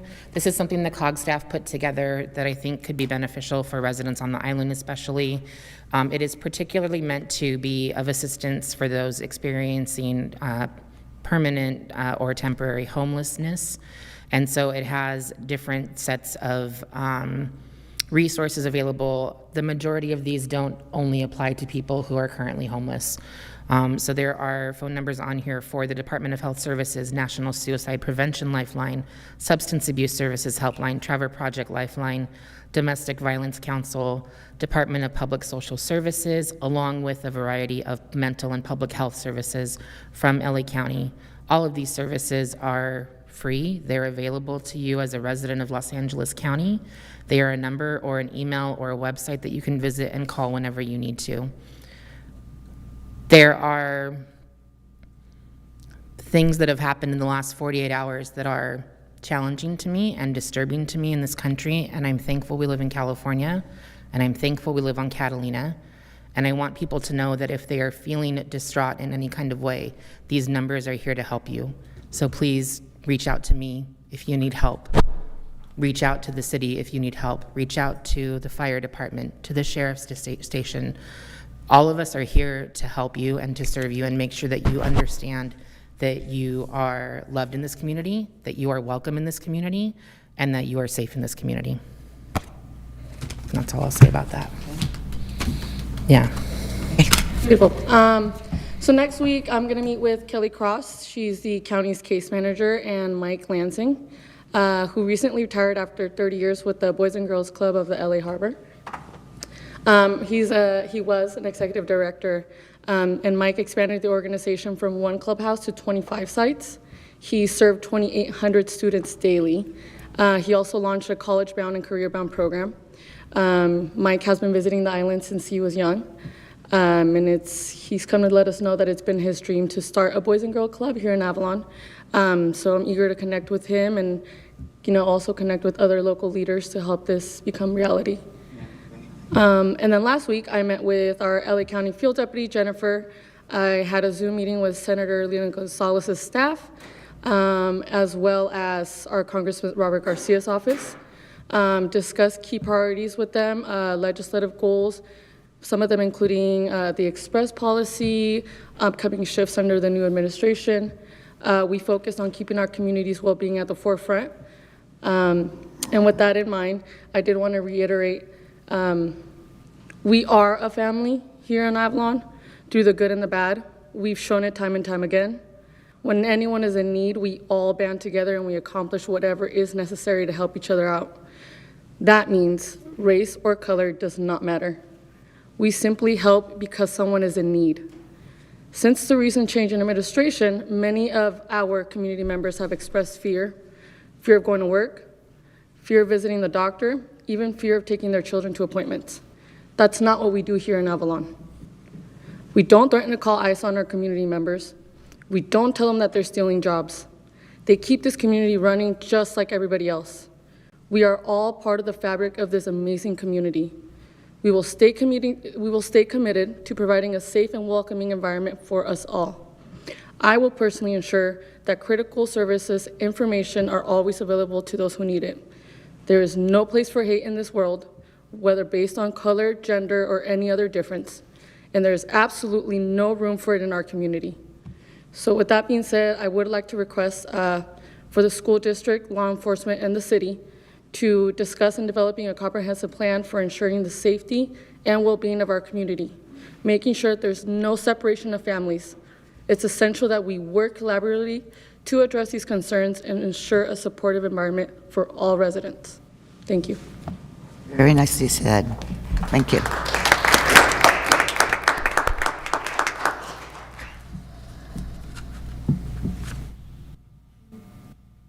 Okay. Oral communication. This is an opportunity for you and the public to speak on items that are not on the agenda. You will be limited to 2 minutes and no action will be taken. Hi, good evening, everybody. My name is Kate Rudden. I'm a resident of Avalon. I think on everyone's mind is the disastrous and unprecedented fires over town. We had a fire on Catalina Island in May of 2007. That was almost 20 years ago. In October of 2007, 5 scientists from the California Fish and Wildlife Department came and surveyed our island and published these findings, and I'm quoting from a memo that came back to the Catalina Island Conservancy. The emergency described by the Catalina Island Conservancy is not related to deer. They have no fire management or erosion control plans currently in place. Timing of the fire and continued drought conditions are precluding a normal green up. This is not deer-related activity. If every deer disappeared today off the island and a rain event occurred, erosion and potential fire would still happen in the next few years. The current habitat condition throughout the island is a result of centuries of livestock damage to soil and vegetation, not deer browsing. Extreme drought conditions and climate change continue to put our island at a risk of a catastrophic fire, but there is a way to mitigate the risk to the lives, island, and property, and it's not by killing the deer.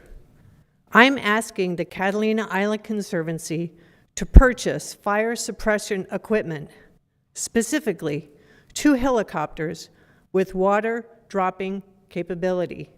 This equipment could be based at Middle Ranch next to Thompson Reservoir. LA County firefighters will be tasked with battling a fire across 48,000 acres. 88% of the island is managed by the Catalina Island Conservancy. Avalon firefighters will assist in this effort. Every resource to fight a fire needs to be offered to our first responders. The county doesn't have the money. The city doesn't have the money. But the steward of the island, the Catalina Island Conservancy, has the money, and they have absolute jurisdiction over these lands. Orange County recently purchased 2 firefighting helicopters at $26 million. I'm guessing the Conservancy will say they cannot afford to purchase firefighting helicopters or staff, pilots, and mechanics. However, they were willing to pay $10 million to hire a company to shoot deer from helicopters. That's 1 firefighting helicopter. Additionally, in 2022, they've hired new management, a lobbyist, crisis management company, and scientists to make their case for deer eradication. With the knowledge that the 2007 fire put the blame directly on Catalina Island Conservancy for lack of fire management plan. Ironically, I have not heard any news reports from the Palisades or the Eaton fires that were caused by deer browsing. I urge the leaders of the City of Avalon to pressure the Catalina Island Conservancy for the health, safety, and welfare of our community to purchase water-dropping helicopters. This can be accomplished. Lives depend on it. Thank you so much. Thank you.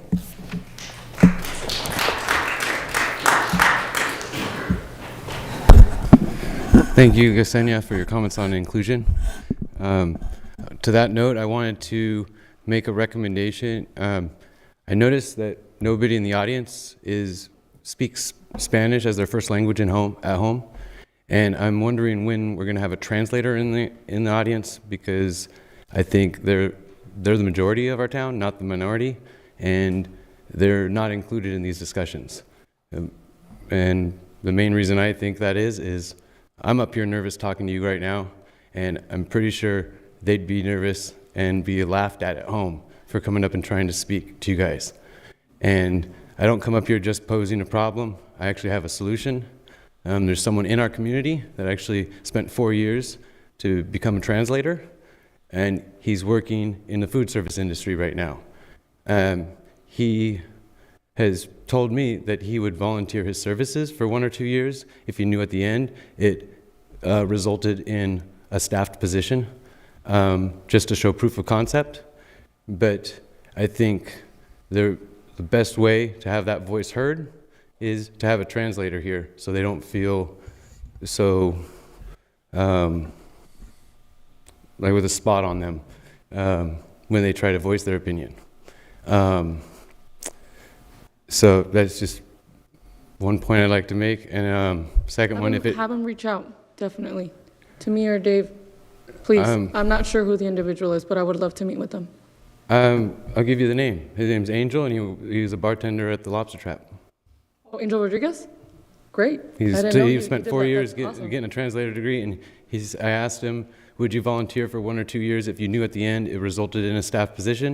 And he said, of course, because then I'd be doing what I went to school for, instead of Beautiful. being a bartender. I know him personally, so I'll reach out. So, Thank you.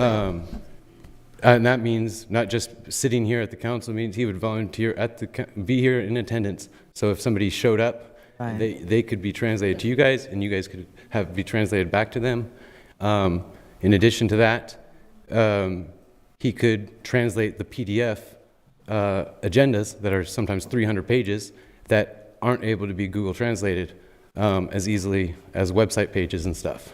So like when people get an agenda, they don't even know what's on the agenda because they can't translate it into their language. Yeah, I will just say personally, I do talk to a lot of community members, and I do let them know what's on there. So if there are questions that need to be asked, they are asked. But I think they could do their own I just part. want to make sure Yeah. you know that their voices are heard, And and that's why I am here. But Yeah. to your point, we can still extend. But I think the most effective way is if they came up to the podium and voiced their concerns Yes, themselves. absolutely. And on top of that, I don't know if it was on the radar or anything, but I would like to make the request to pull item 5 from the consent calendar for further discussion. Oh, okay. Thank you. Also, to his point, didn't we used to have the Spanish translation on the TV? It does translate, yeah. Is it still happening and we just can't see it, or? I think we had to move it because it was blocked. I mean, from our feed, I think it's still out there, though. Oh, okay, cool. Good evening, Council. My name is Jessica Parks, and I'm here to speak to you on behalf of my son, Michael Parks, and the rest of my family. When I say family, I'm also referring to the hundreds of people in this community who are standing behind us and supporting us in support of my son's recovery, and also trying to advocate for, change in the community to help try to make some sense of these bike laws. On January 9th, my son Michael was hit by a speeding motorcyclist on Quail Canyon Road. He is still fighting for his life right now at Harbor UCLA Medical Center. Michael is only 15. He has his whole life ahead of him, and we are all praying that he'll have a chance to live it. This tragedy has fallen upon my family. However, it could have been anyone, a local, a tourist. It could have been your children, one of your children. The reckless driver was a minor, unlicensed, uninsured, and unregistered, driving a Kawasaki Ninja. This is not the driver's first accident, nor the second, okay? I ask you all to review the many times you've been made aware of this continuous problem on the island, not just e-bikes, but the motorcycles being driven by underage, unlicensed riders. Today, we need you to listen. The community needs you to listen because it has been an overwhelming amount of support and outcry. This is a community outcry. And I haven't been a part of this community that long, but we've resided on the Isthmus for over a year, and we just came to Avalon on the first of the year, and this tragedy has happened. Avalon, it thrives upon tourism, but the locals and their families are what keep it running. And if the people do not feel that they are safe, how long will it take for this island to fall apart? You need us. You need the people who work here, who live here, the families with children. And we need to know that our children can walk to school, walk home from school without being feared of being run down by a speeding, reckless driver. It is my understanding that the land to impound vehicles has been donated. So I want to know why vehicles are not being impounded. Why are these motorcycles being allowed to continue to ride up and down the streets? They are unlicensed. They're underage. There's no reason for them to be on the roads. It's California state law, and it needs to be enforced. This recent tragedy that my family has incurred has brought awareness to many of the families in Avalon, and we are all aware that the responsibility starts at home.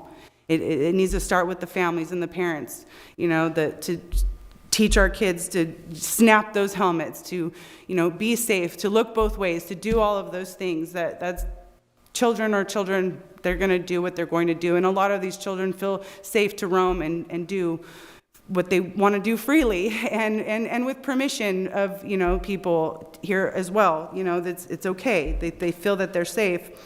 But even so, the responsibility starts at home. But if the people are not willing to obey the laws, it is the duty of the Avalon PD to enforce these laws. And we want that. The people and the parents, we want that. If this reckless driver, this particular reckless driver was cited, and I don't know if he has been, I ask, will a citation bring my son home? That's not going to happen. No. Will a citation stop a repeat offender from speeding through our residential areas? No. Citation's not going to do that. This unlawful driver and his group of friends have made themselves very clear, especially on social media, about challenging the PD, knowing that there are little to no consequences to their actions. The rider who caused this accident was not breathalyzed. His motorcycle was returned to his family, and nothing has been done that I know of to this day for justice on this matter. My son's still in the hospital. This kid is riding around on mopeds. People see him all the time, and I'm grateful that he didn't suffer major injuries. The message that our children are receiving right now is that they can do what they please without consequences on the island, and there needs to be accountability. I hope and I pray that this never happens to any of your children. This community needs accountability. We need more than citations. We need these vehicles to be impounded. We need our children to be safe because this tragedy could have been prevented if we enforced it a little more. And I need the city council, I need you all to help that happen. I need you to help that happen. My son Michael loves to ride, and so do many of the other children here on the island. And we do not wish to see those freedoms be taken from responsible people. Avalon thrives on the foot traffic and the bicyclists, and we don't need to punish anyone for the few that choose to challenge the law. There was a post made in October stating that the laws about these bikes, e-bikes especially, and the repercussions, but the people who have decided that they don't need to obey those laws, they have felt no repercussions. They need to be held accountable. If they're going to break those laws, they need to be held accountable. So I ask you to please pray for our son, Michael Parks, and do not let this tragedy be in vain. Make the proper decisions for our communities, for our family, and God forgive those who oppose. Thank you all for listening, and thank the people of Avalon for all of their support during this difficult time. And before I go, I just want to let you know that my family and his friends, my son's friends, are being harassed on a daily basis by these groups of children who obviously feel that that they're being inconvenienced by having to obey these road safety laws. And I don't want to see this snowball into a bigger problem where it very likely could. So if there's any way to make change happen immediately, then whatever we can do as a community to help that's what we'll do. So I thank you guys for your time. And if there's anything that can be done, please let me know. Thank you.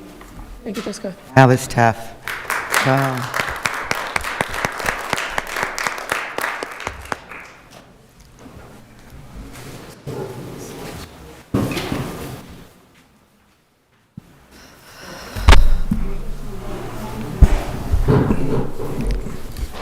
Anything I have to say is arbitrary now. Yeah, So. it is. But I am here for a reason. Sorry. I'm here to inquire about the status of the city's progress issuing parking permits for Lower Terrace Road. I've not seen any related agenda items in recent meetings, nor have any of the residents on Lower Terrace been contacted regarding implementation of these permits. During the holiday season, many residents experience significant parking difficulties with limited availability for those who live on Lower Terrace. Several individuals traveling to the mainland left their vehicles parked for extended periods, some up to 2 weeks, and also in the middle of parking areas, which left no parking for others behind or in front of, all without consideration for the residents. I'd like to take a moment to remind the council of how much work the Lower Descanso residents did. I don't really want to come here every council meeting, so with the vehicle registration dates quickly approaching, this is the perfect time to issue those permits. Given the city's decision to substantially limit parking in this area for good cause, it is crucial that parking permits be introduced alongside these changes to ensure residents have adequate parking on a daily basis. I respectfully urge the city to prioritize the resolution of this issue as it directly affects the residents who are experiencing the consequences of the parking limitations imposed upon by the city itself. Thank you for your attention to this matter. Yes, Cindy. Come on, cowboy. Howdy. Howdy. Yes, so put him up, no. Reach for the sky. Well, yeah, I'm Jesse Trujillo, Jesse James, also known as a sand architect. I just wanted to speak up in regards, with the recreation, the skateboard park area. I don't know if it was the agenda or not, but there was a couple of things that I did read in paper said, hey, come bring our ideas and see what we can add to the activities in the area. I don't know if this is part of the minutes or not, but what I was thinking, I do like indoor racquetball. And I don't know, I thought maybe I'd propose it, give an idea. I don't know if what the kind of revenue is available to maybe make a 2-story building and one side a skateboard park, another side have like 3 indoor racquetball courts, and maybe used for a handball court. And I don't know how much space there is, but as well as I like playing volleyball and basketball, and sometimes it takes it into the wee nights of the hours, and it's cold out there and whatnot. I don't know what kind of building facility could happen besides, I think I overheard the Boys and Girls Club being proposed to be in here. My brother does operate, he's a supervisor with one of the many Boys and Girls Clubs, but just I wanted to bring that up because it's just something I think that might be liked, indoor racquetball courts. On top of indoor, maybe basketball and volleyball court. I don't know, just ideas. But I just wanted to bring that up to your attention. I think that's a great idea. And you know what I think you should do one day is you should call David Hart Yes. And because he can tell you where we are and aren't Okay. on land versus facility versus money. Okay. And, yeah. All right. That's Will good. do. Yes, yes. Okay. All right, will do. Thank you for Thank you. letting me speak. Thank you. He makes me want to say shit, howdy. So cute. Okay, anybody, we got some more oral communication? Or is everybody leaving us? They're leaving us. Okay. All right, we're moving on to the consent calendar. Somebody said 8:30, right? Okay, Okay. consent calendar. Item 1, approval of the minutes from the December 17th, 2024 regular city council meeting. Item 2, approval of total expenditures for November 12th, 2024 through December 13th, 2024, totaling $2,747,358.52. Item 3, appointment of Southern California Association of Governments Regional Conference and General Assembly delegates. Item 4, resolution approving new classifications and descriptions, project manager, senior management analyst, and parking enforcement officer. Item 5, medical cannabis delivery business permit application solicitation. Item 6, 2025 waterside permit renewals, which I believe we are... We're pulling. It'll be rescheduled for the first meeting in February. Yes. So I'm sorry. We're asking council to pull item 2025 for some items that were discovered in that, and we'll present it to you at the next meeting. Okay. Item 17, rehabilitation of City Float 1 located at the Cabrillo Mall. Now, Carl, you said you wanted something pulled, was it? Item 5. It was 5? Okay. Okay, we'll pull item 5, and council, what's your pleasure on the other I'll item? make a motion to approve 1, 2, 3, 4, 7 on consent calendar. I'll second. Moved and seconded, call for the vote.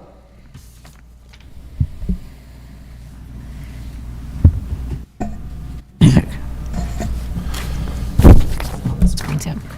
Oh, I hit it on the screen. It's not on there yet. No, not yet. Is it not on? No. Oh.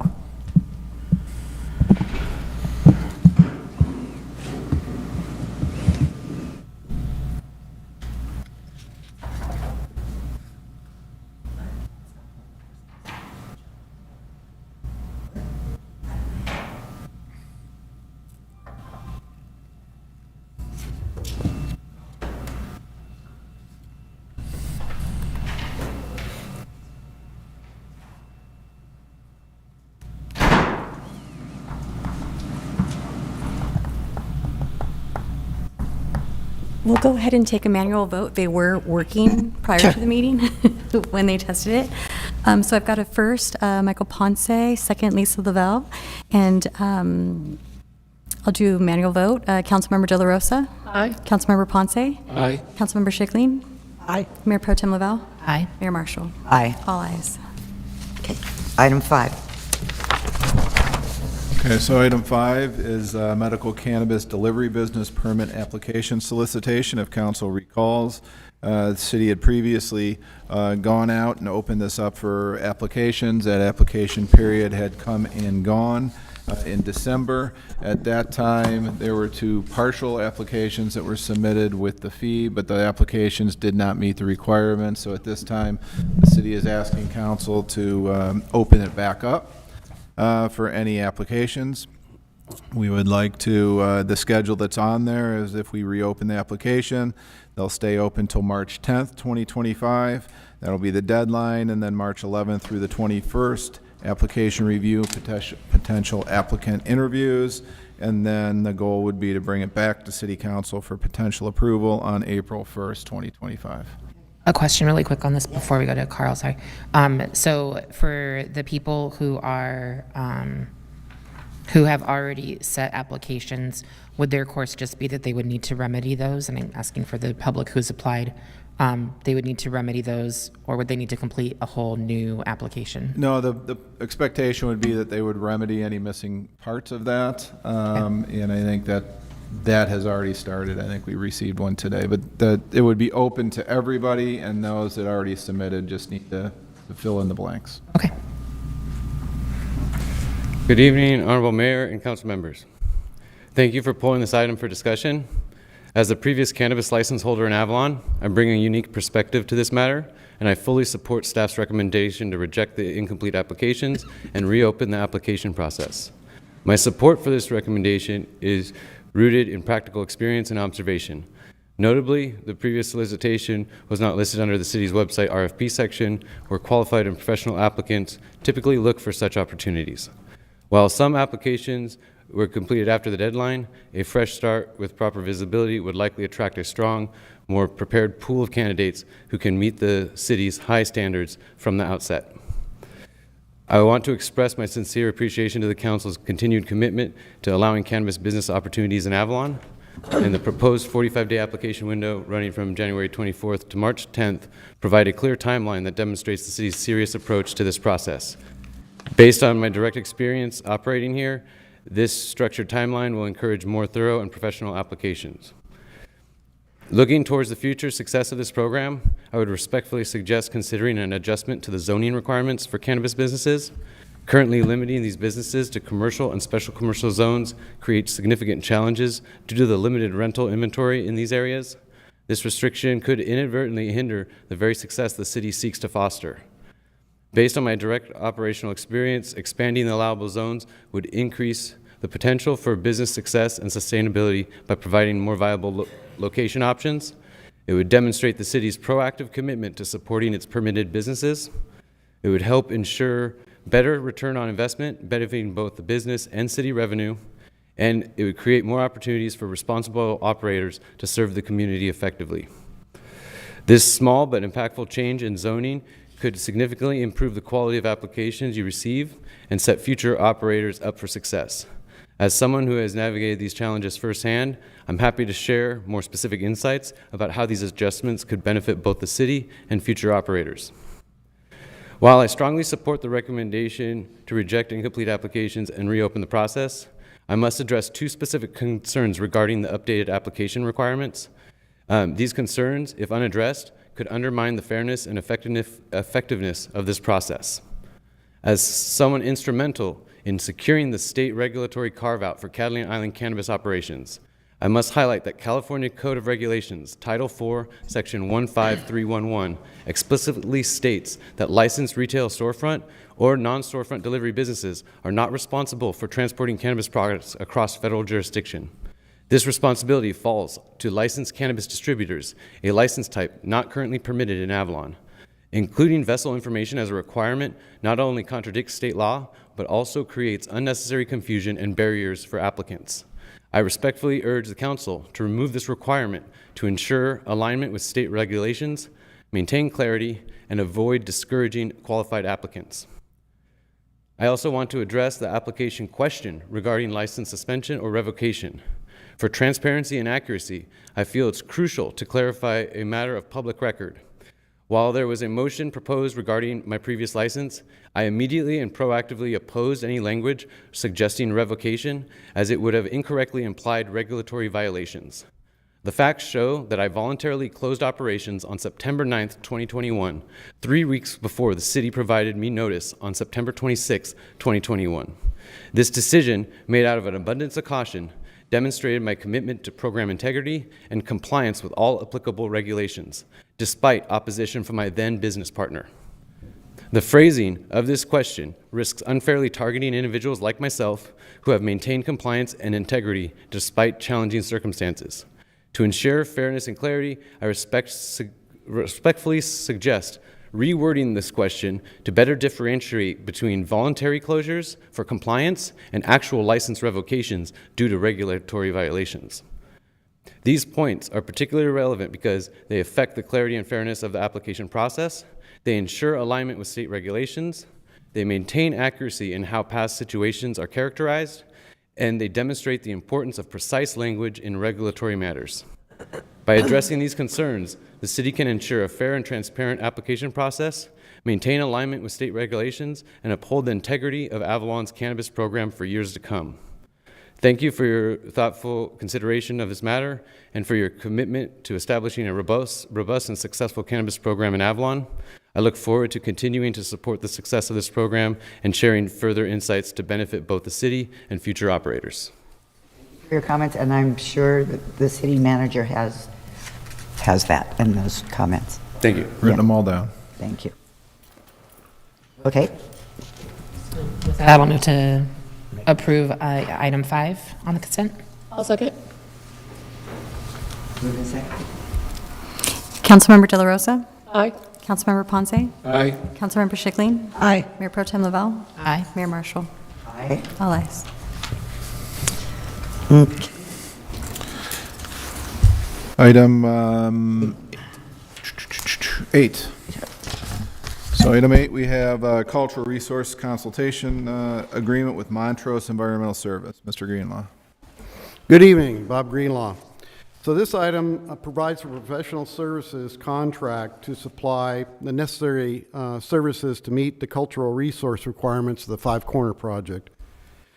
This is required by both the project environmental document and also the city's cultural resources and Native American remains monitoring and mitigation compliance plan, which was prepared for the city and approved in January of 2018. So we went out in preparation of the project and the excavation as part of that environmental document and that plan. We, under our service, our procurement methods here, we have 24, excuse me, I'm getting ahead of myself here. So we had an initial scope for our project that we thought we could get it done in the range of about $24,000, and so that is under delegated authority for the city manager. And as we went out there excavating, we found some potential artifacts out there, so that increased the scope. That's the amount of time necessary. There's more labor involved. It is a time materials contract, but it was necessary to increase that scope. We anticipate it not to be of the nature of $118,000. That's what is in front of us right tonight. But we're trying to control those costs as we move through, as we're moving the soil from Jordal in the back, and we have it at the Field of Dreams right now, and we're trying to process that as quickly as possible, but still have the necessary requirements of the cultural resources. So that's what's in front of you tonight. So we're looking to increase that contract because the procurement method would have been in front of you previously and before we went out with the project to do the $24,000 contract. Hopefully that made sense to you as I rushed through that. Yeah. So, yeah. So not to exceed 100. So is that because they have, what the scope of their work? They've got people sifting through. So you have monitors on the site. Okay, so you have our local contact here, Gabe.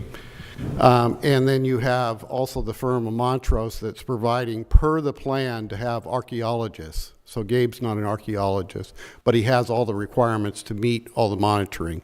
So we have to have the archaeologists, and then as we go through more material, we have more archaeologists required to be on the site. And do you think, so if we're having it there, once we start tearing up Five Corners, we're going to have them on site for that as It well? appears to be just in that fill material that was put behind the wall. But, you know, it could be encountered in the flats is the sensitive areas, and as we get toward the waterfront, it even becomes more sensitive. Yeah. Potentially the material that was placed behind the wall could have come from the Metropole Hotel burn site, because that's what we encountered also at the Vaughn's site there. So I think that we're seeing a lot of the type of artifacts that came out of the hotel burn site. But, you know. But it has no historical or archaeological importance at the end of the day? Right now, we haven't found anything significant yet, but that doesn't mean that that won't happen. But so as you're going through it, you need to make sure, like if we take an excavator there and we're going to go 6 feet down, we got to make sure that we're not encountering any significant artifacts, especially if it comes from Metropole. And so that we have to be very careful of going through that. then it gets moved, and then we also get at certain locations even screening the material, looking for further artifacts. So it's just time. It's time Yeah, it and is. people. A lot of time. Okay. Any Council other questions questions? or action? The only question I have, or I guess request for future projects that are in similar areas where we know we're going to encounter things, is to either consider having a capital improvement project fund that is just specifically for this, so that we start building that amount up. It's not a surprise if it gets added onto a project, but perhaps over time we can build up a reserve for it. And then just having a larger amount on the do not to exceed for the original plan to be able to match that. So we know that it's going to make the project slightly more expensive, but it's hopefully covered if that comes to it. Yeah, I think we learn every project we go out there and we start digging around. Then Yeah, that's what especially in the happened on flats. Metropole. That's what happened on Vaughn's. Yeah. Then they become hot spots, Right. and then as you go out in those areas, you're prepped better. And I think even our utility partners are finding that out themselves. Right, okay. Yeah, I think, I mean, it's going to be common in any area where we're doing that, for any number of projects coming up in the future where we need to be prepared for that, so. Thank you. Council? I'll make a motion to make an affirmative finding to dispense with competitive procurement process due to economic efficiency as outlined in the Avalon Municipal Code 3-4.111C.2. Authorize the city manager to execute the First Amendment to a professional services agreement with Montrose Environmental Solutions, Inc. to provide cultural resource consulting for the Five Corners Site Improvement Project, not to exceed a sum of $118,000. I'll second. Moved and seconded. Call for the vote. Councilmember De La Rosa? Aye. Councilmember Ponce? Aye. Councilmember Schickling? Aye. Mayor Pro Tem Lavelle? Aye. Mayor Marshall? Aye. All ayes. Thank you. Next four items are all transportation permits, the first one being Island Enterprises.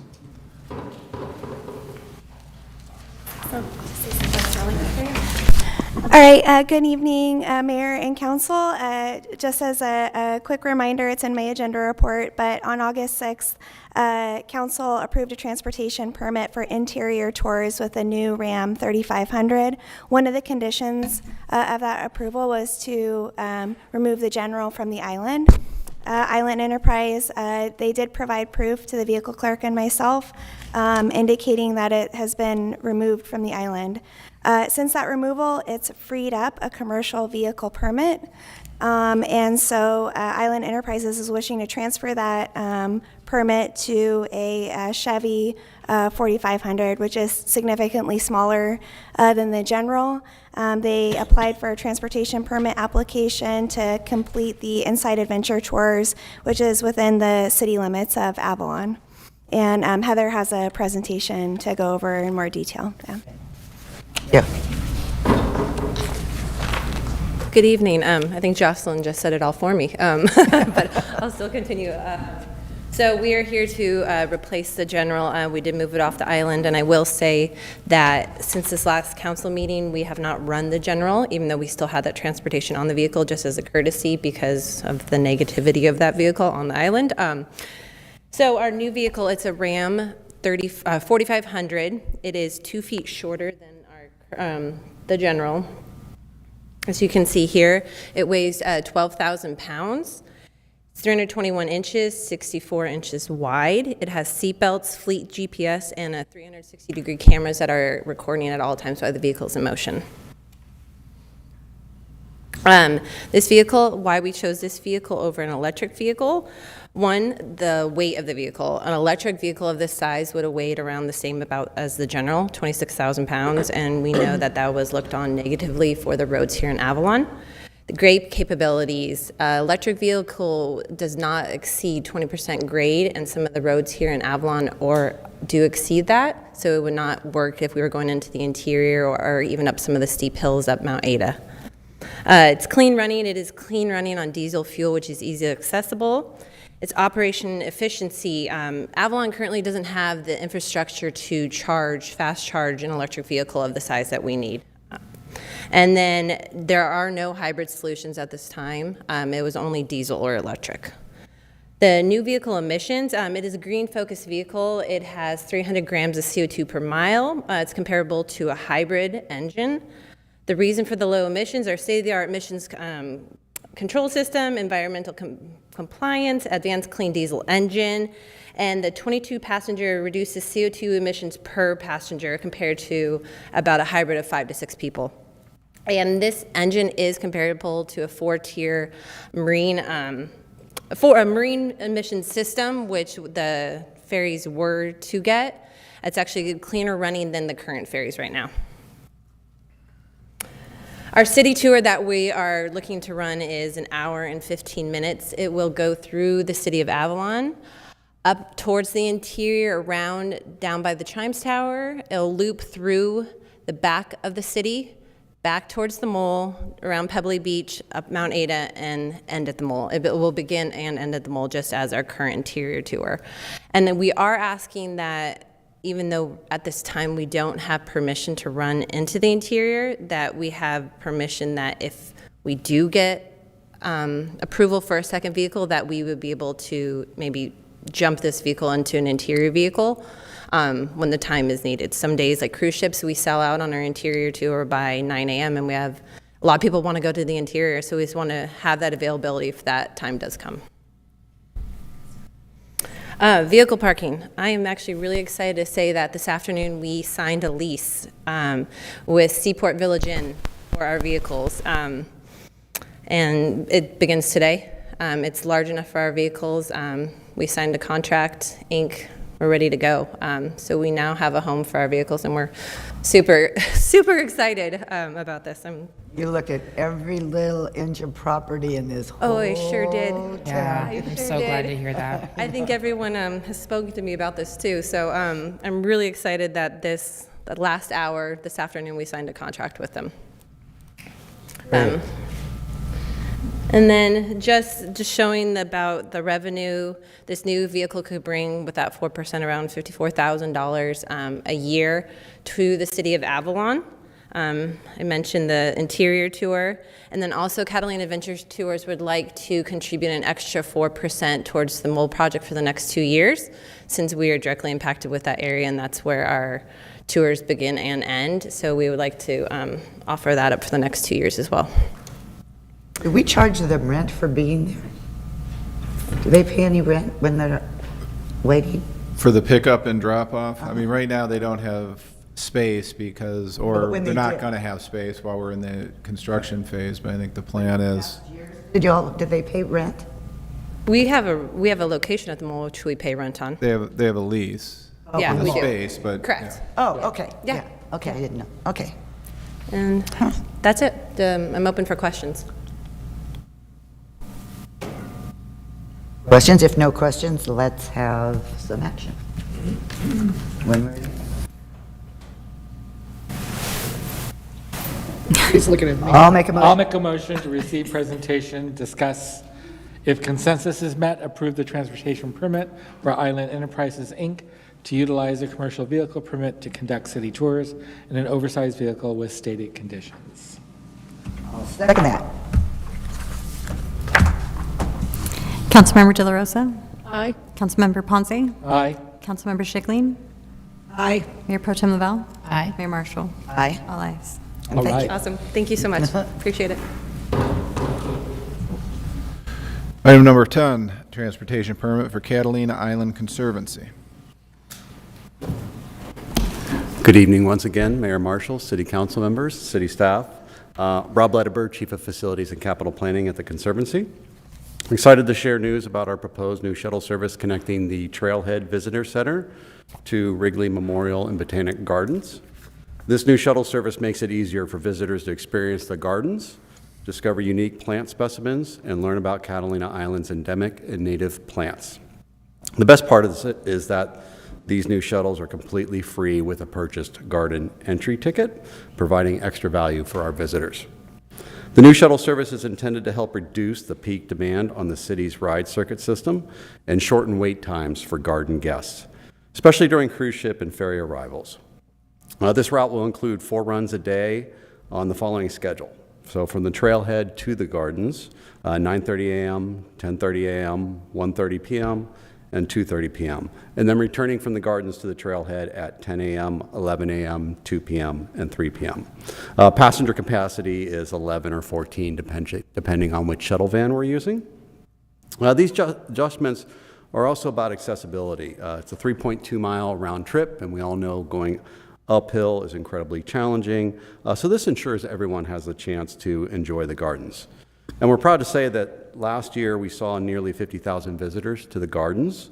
So this change will directly address that growing interest in this beloved attraction. To make this work, we are reducing the Wildlands Express airport trips from 6 to 4 trips per day. But this won't impact service. Based on data, our data shows that these extra routes are often underutilized, with some shuttles running entirely empty. Most importantly, our Little Harbor trips will remain unchanged so that we can continue the service that everyone relies on to and from Little Harbor. As always, we'll keep monitoring rider trends, and if we see shifts in demands, we'll adjust our schedules accordingly to better serve the visitors and our community. Thanks for your time and ongoing support for the Conservancy's mission towards conservation, education, and recreation on the island. Be happy to address any questions at this time. Okay, you already have these vehicles in your possession. Yes. Okay, so we're not bringing on 2 more. Correct. I've taken a little aback when you made the comment about taking the pressure off of Circuit, because our goal is to try to get Circuit even. Right. Is to get more ridership on Circuit. And by the changes, hopefully that will happen. I'm also concerned about how impacted the trailhead is with your Jeeps and everything else you have going there. Just talk to that a little bit. Sure, in terms of the ride circuit impact or They're picking people up. So you got the 2 Jeeps parked there in the driveway, I think. Right. And then you're going to have 2 vans coming, and they'll, I guess, be stopping in front of the trailhead.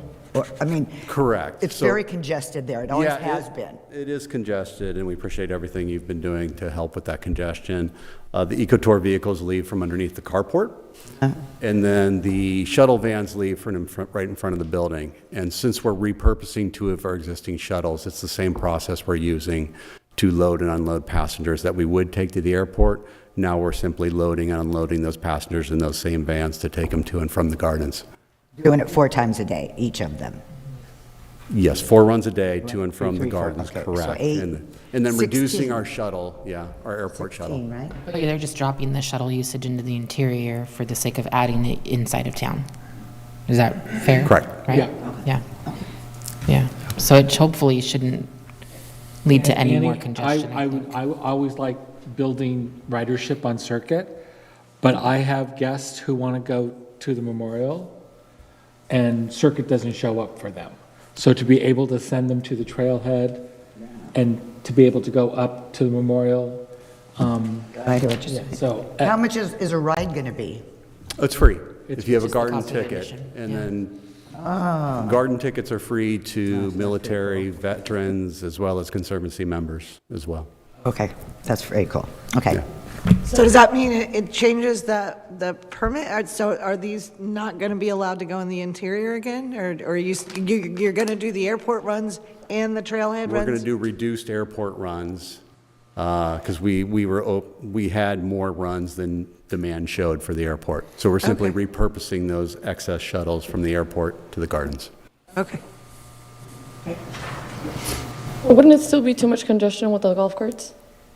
If they're picking up? It's the same congestion that's there now. They're just changing, they're not going up to the interior. They're already there. You're literally going to see them in front of the building 1 additional time more than what they would be right now. And it would be literally for loading and unloading purposes. Because otherwise they would have been out in the interior for 2 of the trips. They would have been out in the interior for that trip, out there, staying there, and then coming back in. So now you're just seeing them leave at 9:30 and come back, and then leave at 10:30 and come back. So How do you spread the word? How would you get ridership for that? We're already seeing it by word of mouth at the trailhead. So our guest services associates are letting it know, and we'll post it on our website as well. And when you purchase a ticket, that's part of it, I'm assuming. But a lot of the people are already there. I mean, I pick up people all the time, walking back and forth, and they've already walked up. They like the exercise, and I'll say, "Oh, I'll give you a ride down," you know. But they still, a lot of people can't walk. I get it. Right, right. Okay. What's your pleasure, council? I'll make a motion to receive presentation, discuss, if consensus is met, approve the transportation permit for Catalina Island Conservancy to utilize commercial interior vehicle permits to conduct passenger transportation with stated conditions. I'll second. And Michael, just to make certain on that motion, you're actually also making the motion to approve this permit. Not just to discuss, but to approve. To approve. To approve. And to approve. Yeah. Okay. I'll second. Moved and seconded. Call for the vote. Councilmember De La Rosa? Aye. Councilmember Ponce? Aye. Councilmember Schickling? Aye. Mayor Pro Tem Lavelle? Aye. Mayor Marshall? Aye. All ayes. Item 11. Thank you. Thank you. Item 11, Catalina curated tours, transportation permit request. Hi, folks. Thank you for taking the time to hear me this evening. Would you like me to just go over everything? Okay, perfect. So basically the idea is, as many of you probably know, I was the curator of the Catalina Island Museum for years. I find at this time, people are looking for a verifiable source for information. I know that if you're to Google search my name, World War II, Tongva history, there's countless articles from newspapers, from the Los Angeles Times to Art Daily, Der Spiegel in Germany. I feel like specialized history tours that, one, the curator, but that can be curated to your liking. So if you are interested in whatever aspect of island history, we can focus on that. And basically a golf cart tour throughout town. Depending on what you might find interesting, certain quotes really fit in certain areas, whether it be Wrigley's first description of Catalina Island at Descanso Beach as the sun comes up. Right near here, as we talk about the Chicago Cubs, Hack Wilson, Wrigley being called the best damn owner in baseball by Kennesaw Mountain Landis, the first commissioner of the MLB. There's so much that I'd like to share, and I think it would be a unique tour that has never been offered. That is true.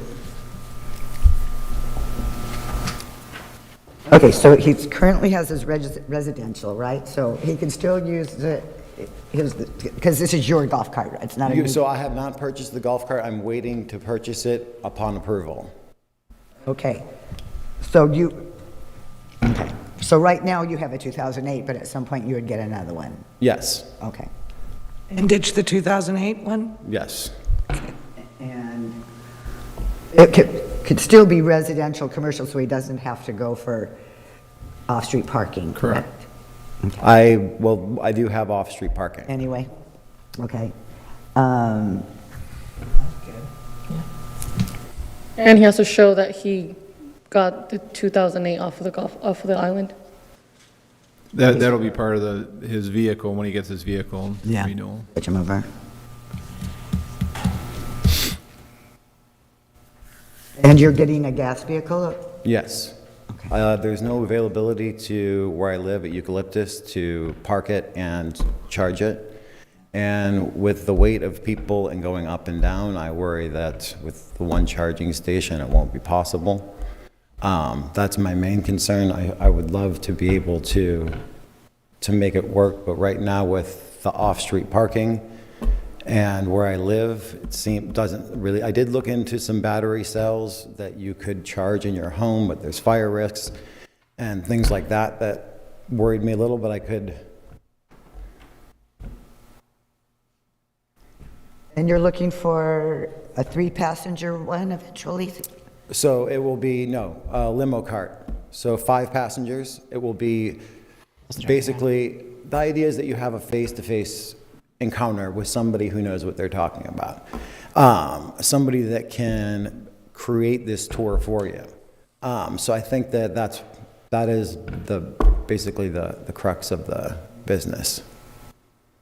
I know I did helped out one time and did a couple of those tours, and depending on the golf cart, people can't hear, especially if you're all the way in the back, but I think one of the other carriers that does that has headsets, which seems to work well. I'm going to do a headset as well because it will be less of a driving around tour for sightseeing, and it's going to be an informational tour. I want you to be able to ask me questions. And if I don't have the answer for you, I have the person who does. I can call Janine Peterson, former curator. I can call Wendy Teeter at UCLA's Fowler Museum. Very close friends with Chuck Liddell and Sandy Putnam. These people, I have access to the information, and the questions I can't answer and openly source, I can get that for you. Take it seriously, that's a pretty intense niche group. Yeah, it's very small. This is not going to be a tour that runs all the time. I still am going to keep my day job will become my night job. But the idea is that it might not run, and I'm not planning to run it every day. It's not a business that's going to be scalable, and I'm looking to bring in employees. It's really just what I possess and what I can bring to the visitors of Avalon. I get asked to do it about 3 times a week at either the Steakhouse or the Blue Water. Yeah. Excellent. Okay. Council, if no questions or comments, what's your pleasure? His description, it just sounds pretty cool. Even the stuff you rattled off already. I know, right? Okay. All right. Receive presentation, discuss. If consensus is met, approve the transportation permit for Catalina curated tours to utilize the residential autoet vehicle permit to conduct city tours with stated conditions. Second. Moved and seconded. Call for the vote. Hang on, we also, but you need to say there is consensus. Yes. To Yes, there is It is consensus. approved in there. Okay.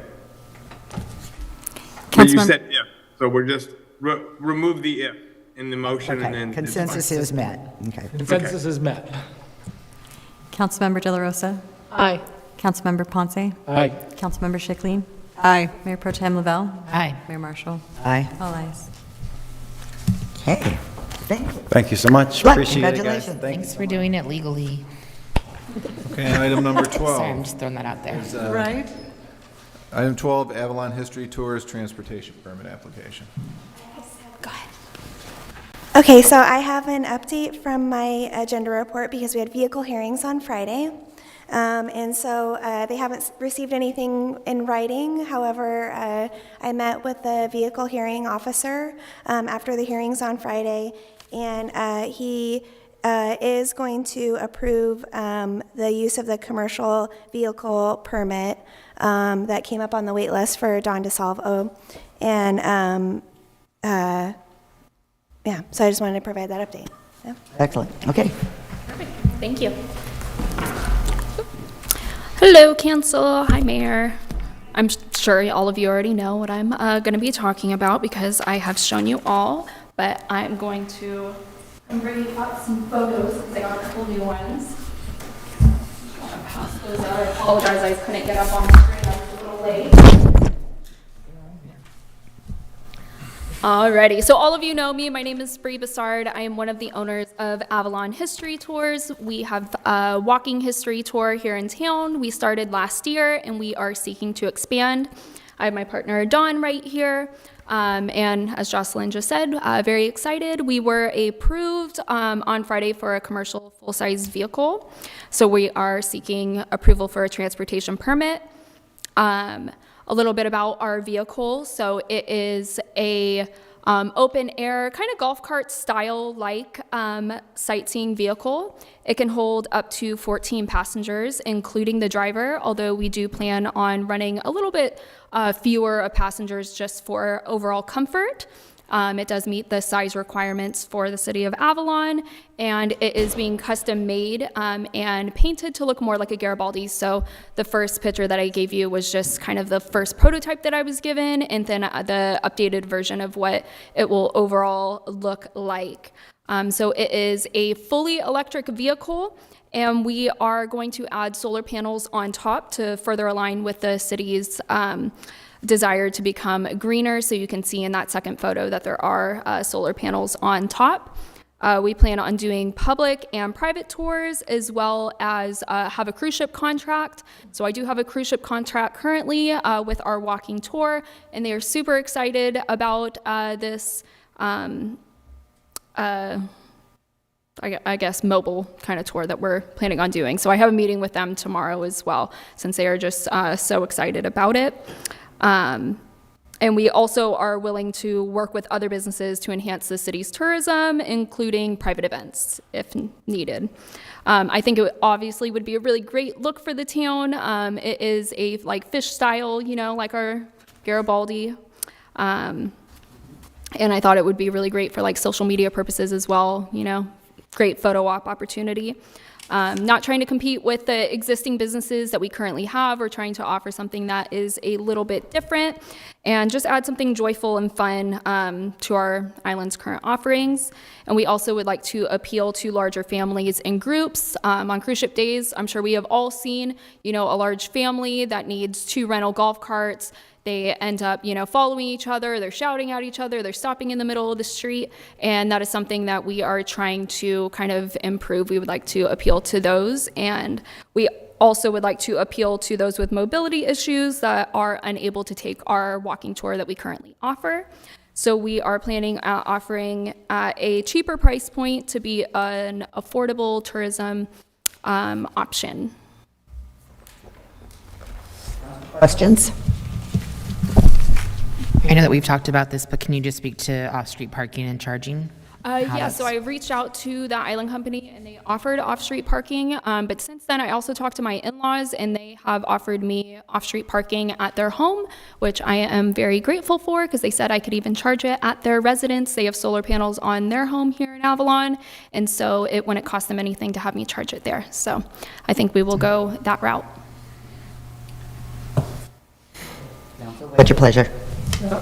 Questions, comments? So, do you have a fixed route? I was confused in the report here.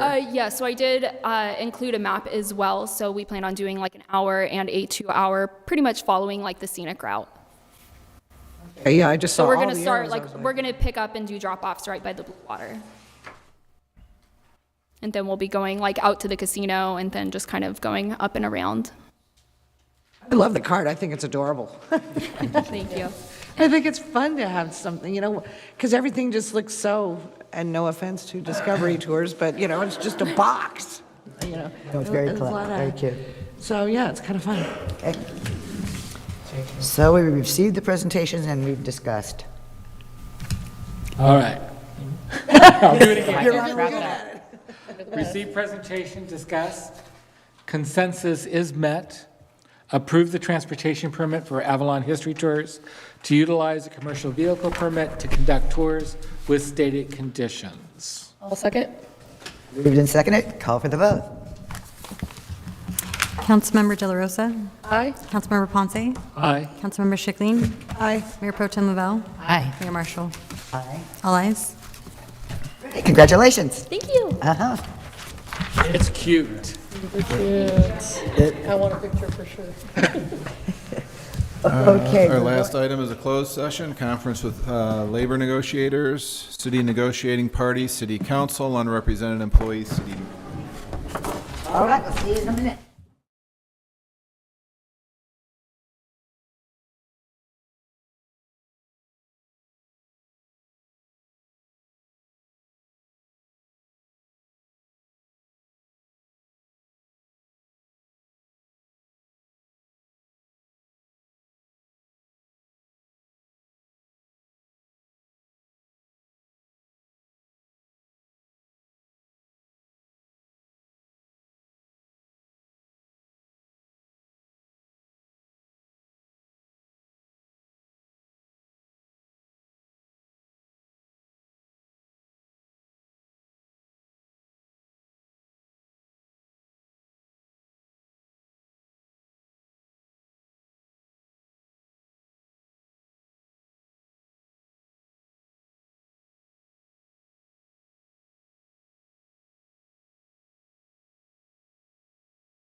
We're back from closed session.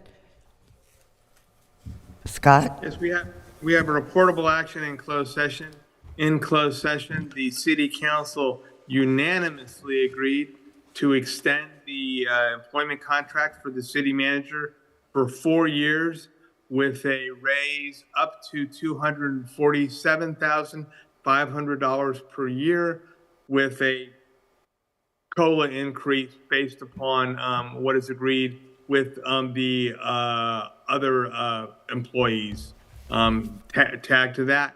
The formal contract will be on the agenda for approval at the next regularly scheduled council meeting. All right, thank you very much. Meeting's adjourned.